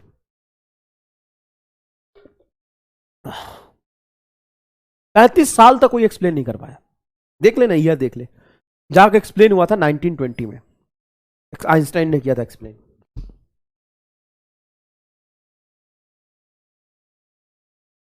किसने किया था एक्सप्लेन, आइंस्टाइन ने किया था एक्सप्लेन। कब किया था, 1920 में। तब जाके इसको 1921 में नोबेल प्राइज मिला था। 1921 में जाके इसको फोटो इलेक्ट्रिक इफेक्ट के लिए नोबेल प्राइज मिला था। आइंस्टाइन ने एक्सप्लेन किया। कितने साल बाद, 35 साल बाद लगभग। क्योंकि 1901 में जब मैक्स प्लैंक ने फोटोन थ्योरी दिया, तो लाइट को पार्टिकल मान के, फोटोन मान के आइंस्टाइन ने उसको एक्सप्लेन कर दिया, किसको? फोटो इलेक्ट्रिक इफेक्ट को। फोटो इलेक्ट्रिक इफेक्ट होता क्या है तो समझिएगा। फोटो इलेक्ट्रिक इफेक्ट असल में जब भी कोई सुटेबल आवृत्ति या ऊर्जा का प्रकाश किसी मेटल पर फॉल करते हैं तो वहां से इलेक्ट्रॉन का इमिशन होता है। मतलब जब ये प्रकाश फॉल करता है तो प्रकाश से इलेक्ट्रॉन निकलता है। तो आप कह सकते हो कि photoelectric effect is nothing but conversion of light energy into electrical energy. क्योंकि लाइट से मतलब फोटोन से, किससे बेटा? लाइट का मतलब क्या हो गया? फोटोन से। देखिएगा, मेरी बात सुनिएगा, फोटोन से क्या बनता है? इलेक्ट्रॉन। फोटोन से क्या बनता है? इलेक्ट्रॉन। तो आप कह सकते हैं कि photoelectric effect is nothing but a conversion of light energy into electrical energy. क्या कह सकते हैं? Light energy into electrical energy. असल में होता क्या है? तो एक sufficient photoelectric effect is the emission of electron. Photoelectric effect is nothing but a emission of electron. कैसे इमिशन होता है? When electromagnetic radiation, electromagnetic radiation को ही तो हम फोटोन कह सकते हैं ना। Electromagnetic radiation of suitable energy hits some material, then emitted electron is called photoelectron. Her bar electron निकल जाए ये जरूरी नहीं है। इलेक्ट्रॉन कब निकलता है? इलेक्ट्रॉन हर बार निकले ये जरूरी नहीं है। इलेक्ट्रॉन कब निकलता है? ध्यान से देखिएगा, यहां पे समझिएगा, इलेक्ट्रॉन कब निकलता है? Photoelectric effect is an emission of electron. Electron निकलेगा व्हेन इलेक्ट्रोमैग्नेटिक रेडिएशन, उसी को हम रेडिएशन को ही तो फोटोन कह सकते हैं जब वो इलेक्ट्रॉन से इंटरेक्ट करेगा। और ये मेटल के इलेक्ट्रॉन से, मेटल के किससे बेटा? इलेक्ट्रॉन से ये फोटोन आके, प्रकाश आके इंटरेक्ट करता है तो वहां से इलेक्ट्रॉन निकलता है। लेकिन हर बार इलेक्ट्रॉन निकले जरूरी नहीं है। जब सफिशिएंट एनर्जी का लाइट फॉल करेगा ताकि इलेक्ट्रॉन को निकाल पाए, suitable energy hits a material, then emitted electron is called photo electron. Emitted electron is called photoelectron and photoelectron per second is called photocurrent। समझ में आया कि नहीं है? अब इलेक्ट्रॉन हमेशा क्यों नहीं निकलता है? क्योंकि उसके लिए हम कार्यफलन परिभाषित करते हैं। फोटोन के लिए हम क्या परिभाषित करते हैं बेटा? कार्यफलन। देखो, वर्क फंक्शन को हम कहते हैं कार्यफलन। अब ये कार्यफलन क्या होता है समझिएगा। कार्यफलन होता है मिनिमम एनर्जी, फोटोन को बाहर निकालने के लिए जो मिनिमम रिक्वायर्ड एनर्जी होती है उसको हम कहते हैं कार्यफलन। तो minimum energy required to pull the electron from material is called कार्यफलन। ये कार्यफलन अलग अलग, मेरी बात सुनिएगा, ये कार्यफलन अलग अलग वस्तु के लिए अलग अलग परिभाषित होता है। ये कार्यफलन अलग अलग मेटल के लिए, अलग अलग मेटल के लिए अलग अलग होता है, अलग अलग होता है। मतलब किसी भी मेटल से इलेक्ट्रॉन बहुत आसानी से नहीं निकलते। इसको निकालने के लिए जितनी मिनिमम एनर्जी चाहिए होती है ना, उसको हम कार्यफलन कहते हैं। उस कार्यफलन को हम फाई से निरूपित करते हैं और इसको हमेशा इलेक्ट्रॉन वोल्ट में मेजर करते हैं। मतलब किसी इलेक्ट्रॉन वोल्ट में मेजर करते हैं, ये मेरा शौक नहीं है, ये मेरी मजबूरी है। इलेक्ट्रॉन वोल्ट में ही आता है। जो एनर्जी होती है उसकी इलेक्ट्रॉन वोल्ट के ऑर्डर में होती है। तो कार्यफलन हमेशा इलेक्ट्रॉन वोल्ट के ऑर्डर में ही डिफाइन होता है मेटल के लिए। तो किसी भी मेटल से, मटेरियल से, पदार्थ से इलेक्ट्रॉन को निकालने के लिए जो मिनिमम ऊर्जा चाहिए होती है उसको हम क्या कहते हैं? कार्यफलन कहते हैं। उसको हम कार्यफलन कहते हैं। अब यहां पे ध्यान से देखिएगा, कार्यफलन असल में होता क्या है। मिनिमम एनर्जी निकालने के लिए जो चाहिए कार्यफलन, उसको हम फाई से निरूपित करते हैं। अलग अलग मेटल के लिए अलग अलग होता है। अब ये एनर्जी जरूरी नहीं कि लाइट देगा, ये एनर्जी कोई भी दे सकता है। जैसे कई तरह के इलेक्ट्रॉन के इमिशन होते हैं, जैसे थर्मियोनिक इमिशन। थर्मियोनिक इमिशन का मतलब होता है कि हम मेटल को हीट करते हैं। अब जैसे मेटल को हम हीट करेंगे तो उष्मा ऊर्जा से इलेक्ट्रॉन ऊर्जा लेके बाहर निकल जाएगा। फील्ड इमिशन मतलब इलेक्ट्रिक फील्ड अप्लाई करते हैं। नहीं, बाई इलेक्ट्रॉन नहीं, बाई इलेक्ट्रिक फील्ड लिखा था मैंने, यहां पे गलत लिख दिया उन्होंने। बाई इलेक्ट्रिक फील्ड, जब हम इलेक्ट्रिक फील्ड अप्लाई करेंगे तो इलेक्ट्रिक फील्ड भी तो इलेक्ट्रॉन पे फोर्स लगाएगा। इलेक्ट्रिक फील्ड भी तो इलेक्ट्रॉन पे फोर्स लगाएगा। बाई इलेक्ट्रिक फील्ड, मान लो high electric field, positive charge यहां पे रख दिया और यहां पे इलेक्ट्रॉन है, तो ये पॉजिटिव चार्ज इलेक्ट्रॉन को बाहर खींच लेगा। इसको हम कहते हैं field emission. Secondary emission by collision of electron, एक हाईली एनर्जेटिक इलेक्ट्रॉन को बहुत तेजी गति से फेंकूंगा तो मेटल के इलेक्ट्रॉन को जाके धक्का मारेगा और नॉकआउट कर देगा, बाहर निकाल देगा। तो ये तीन आपको पता होने चाहिए कि इलेक्ट्रॉन सिर्फ प्रकाश से ही नहीं निकल सकता है, सिर्फ फोटोन से ही नहीं निकल सकता। इलेक्ट्रॉन निकलने के कई प्रकार हो सकते हैं, उसमें से ये प्रकार है। Next, photo electric effect by light. अब लाइट से जब फोटोन निकलेगा, बाय लाइट, जब लाइट फोटोन जब गिरेगा वहां से जब इलेक्ट्रॉन निकलेगा, मतलब फोटोन लाइट उतनी एनर्जी देगी, कितनी, जितनी निकलने के लिए चाहिए। कितनी चाहिए? कार्यफलन के बराबर चाहिए। यह कार्यफलन किस पे निर्भर करता है? ये किसका गुण है? प्रकाश का गुण है कि वस्तु का गुण है? ये वस्तु का गुण है। कौन से वस्तु का? जहां से इलेक्ट्रॉन हमें निकालना है। अलग अलग वस्तु के लिए अलग अलग होता है, इसको इलेक्ट्रॉन वोल्ट में मेजर करते हैं। ठीक है, ये ऊर्जा कई तरह से दिया जा सकता है। जब हम इसको हीट से देंगे तो उसको थर्मियोनिक इमिशन कहते हैं, जब इलेक्ट्रिक फील्ड लगा देंगे उसको फील्ड इमिशन कहते हैं, जब इलेक्ट्रॉन इलेक्ट्रॉन से कोलाइड करके कोलिजन में एनर्जी देता है उसको हम सेकेंडरी इमिशन कहते हैं, क्योंकि एक इलेक्ट्रॉन दूसरे इलेक्ट्रॉन को निकाल रहा है, इसलिए सेकेंडरी इमिशन कहते हैं। फोटो इलेक्ट्रिक इफेक्ट में फोटोन लाइट ऊर्जा लेके जाएगा, वो इलेक्ट्रॉन को उसके कार्यफलन बराबर ऊर्जा दे देगा, तो इलेक्ट्रॉन वोल्ट में, तब वो इलेक्ट्रॉन वहां से बाहर निकल जाएगा। इसीलिए हम यहां पर डिफाइन करते हैं condition of photo electric effect. Photo electric effect की बेटा कंडीशंस होती है, हर जब बार फोटो इलेक्ट्रिक इफेक्ट नहीं हो पाएगा। फोटो इलेक्ट्रिक इफेक्ट की कंडीशन होती है। क्या कंडीशन होती है? तो यहां पे समझिएगा, लोग एक्सप्लेन कर क्यों नहीं पा रहे थे। फोटो इलेक्ट्रिक इफेक्ट की कंडीशन होती है कि लाइट की जो ऊर्जा है वो कार्यफलन से ज्यादा हो या ना हो, इससे कोई फर्क नहीं पड़ता, क्योंकि कभी लाइट इंटरेक्ट नहीं करता। एक एक फोटोन एक एक इलेक्ट्रॉन से जाके इंटरेक्ट करता है। क्या इंटरेक्ट करता है? देखो, जैसे ही इलेक्ट्रॉन को देखेगा तो लाइट क्या बन जाएगा? फोटोन। अब फोटोन बन जाएगा तो लाइट इलेक्ट्रॉन से इंटरेक्ट करेगा कि फोटोन करेगा? फोटोन करेगा। तो हम कहते हैं एनर्जी ऑफ फोटोन, एक फोटोन की, लाइट की एनर्जी नहीं बेटा, ये गलत स्टेटमेंट। एक फोटोन की एनर्जी अगर बड़ा हो या बराबर हो कार्यफलन की एनर्जी से, तभी इलेक्ट्रॉन बाहर निकलेगा तो फोटो इलेक्ट्रिक इफेक्ट होगा। अगर कम है तो, अगर कम है तो, बराबर नहीं, कम है तो फोटो, देखो कार्यफलन से कम है फोटोन की एनर्जी, तो फोटो इलेक्ट्रिक इफेक्ट नहीं होगा। फोटो इलेक्ट्रिक इफेक्ट को फोटो इलेक्ट्रिक इफेक्ट PEE कहेंगे ना, फोटो इलेक्ट्रिक इफेक्ट नहीं होगा। क्यों नहीं होगा भाई? इलेक्ट्रॉन को निकलने के लिए एनर्जी चाहिए फाई, और तुम दे रहे हो एक फोटोन की एनर्जी। अच्छा, अगर ऐसा हो, प्रकाश की ऊर्जा, प्रकाश की ऊर्जा ज्यादा हो कार्यफलन से, तो बताओ फोटो इलेक्ट्रिक होगा या नहीं होगा? यह गलत बात है, यह गलत है, हम नहीं लिख सकते, इससे हम नहीं बता सकते, हम बता ही नहीं सकते। लाइट की एनर्जी कितनी भी हो, लेकिन लाइट तो कलेक्शन ऑफ फोटोन है। मेरी बात सुनना, लाइट तो कलेक्शन ऑफ फोटोन है। लाइट इंटरेक्ट करता ही नहीं है, वेव की तरह करता ही नहीं, वो पार्टिकल की तरह करता है। और एक पार्टिकल में आता है फोटोन, तो इंटरेक्ट कौन करेगा? फोटोन। तो फोटोन की एनर्जी, देख मेरी लाल, फोटोन की एनर्जी ज्यादा या बराबर होनी चाहिए कार्यफलन से, कार्यफलन से, तब जाके फोटो इलेक्ट्रिक इफेक्ट होगा। तो PEE होगा, फोटो इलेक्ट्रिक इफेक्ट होगा। ये है condition of photo electric effect, ये है condition of photo electric effect. अब मेरी बात सुनना, फोटोन की एनर्जी को मैं क्या लिख सकता हूं? HF, फोटोन की आवृत्ति, और इज ग्रेटर देन और इक्वल टू, अच्छा कार्यफलन को हम HF नहीं लिख सकते, वो तो एक ऊर्जा है। कार्य HF तो सिर्फ फोटोन के लिए सही है, लेकिन मैं फोटोन की ऊर्जा से कंपेयर कर रहा हूं, इसलिए इसको मैं फाई को HF0 लिख सकता हूं।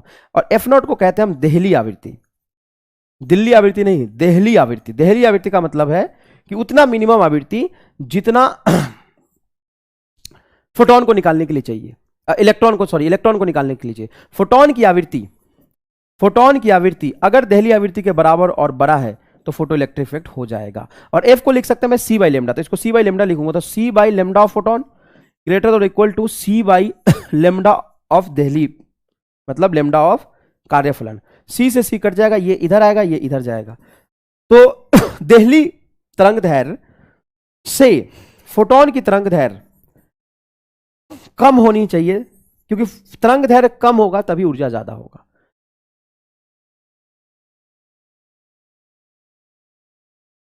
तभी ऊर्जा ज्यादा होगा। ठीक है बेटा, तो ये फोटो इलेक्ट्रिक इफेक्ट की कंडीशन हमने पढ़ी है। अब फोटो इलेक्ट्रिक इफेक्ट में क्या क्या फेनोमेना था, आइंस्टाइन ने उसको कैसे एक्सप्लेन किया, क्योंकि ऑब्जर्व तो लिनारे हर्ट्ज ने किया था एक्सपेरिमेंटली, लेकिन उसको एक्सप्लेन नहीं कर पा रहे थे। क्यों एक्सप्लेन नहीं कर पा रहे थे? क्योंकि हम उसको वेव की तरह ट्रीट कर पा रहे थे, ठीक है ना। और आइंस्टाइन ने उसको कैसे एक्सप्लेन किया, और वेव फेनोमेना को यूज करके हम एक्सप्लेन क्यों नहीं कर पा रहे थे, ये और लास्ट के पूछे हुए सारे न्यूमेरिकल्स करते हुए डी ब्रॉगली के मैटर वेव का इक्वेशन ड्यूअल नेचर भी नेक्स्ट लेक्चर में मैं पढ़ा दूंगा। ठीक है, आज एकदम वेब फंडामेंटल और पहला क्लास था, तो एकदम डिटेल में मैंने आपको समझाया फोटोन की सारी प्रॉपर्टी, फोटोन की सारी लगभग सारी प्रॉपर्टी मैंने आपको बहुत डिटेल में पढ़ाया है। ठीक है ना, तो तो इसको अच्छे से पढ़िएगा, फोटो इलेक्ट्रिक इफेक्ट की कंडीशन तैयार रखिएगा। नेक्स्ट लेक्चर में फोटो इलेक्ट्रिक इफेक्ट हम पढ़ेंगे। धन्यवाद।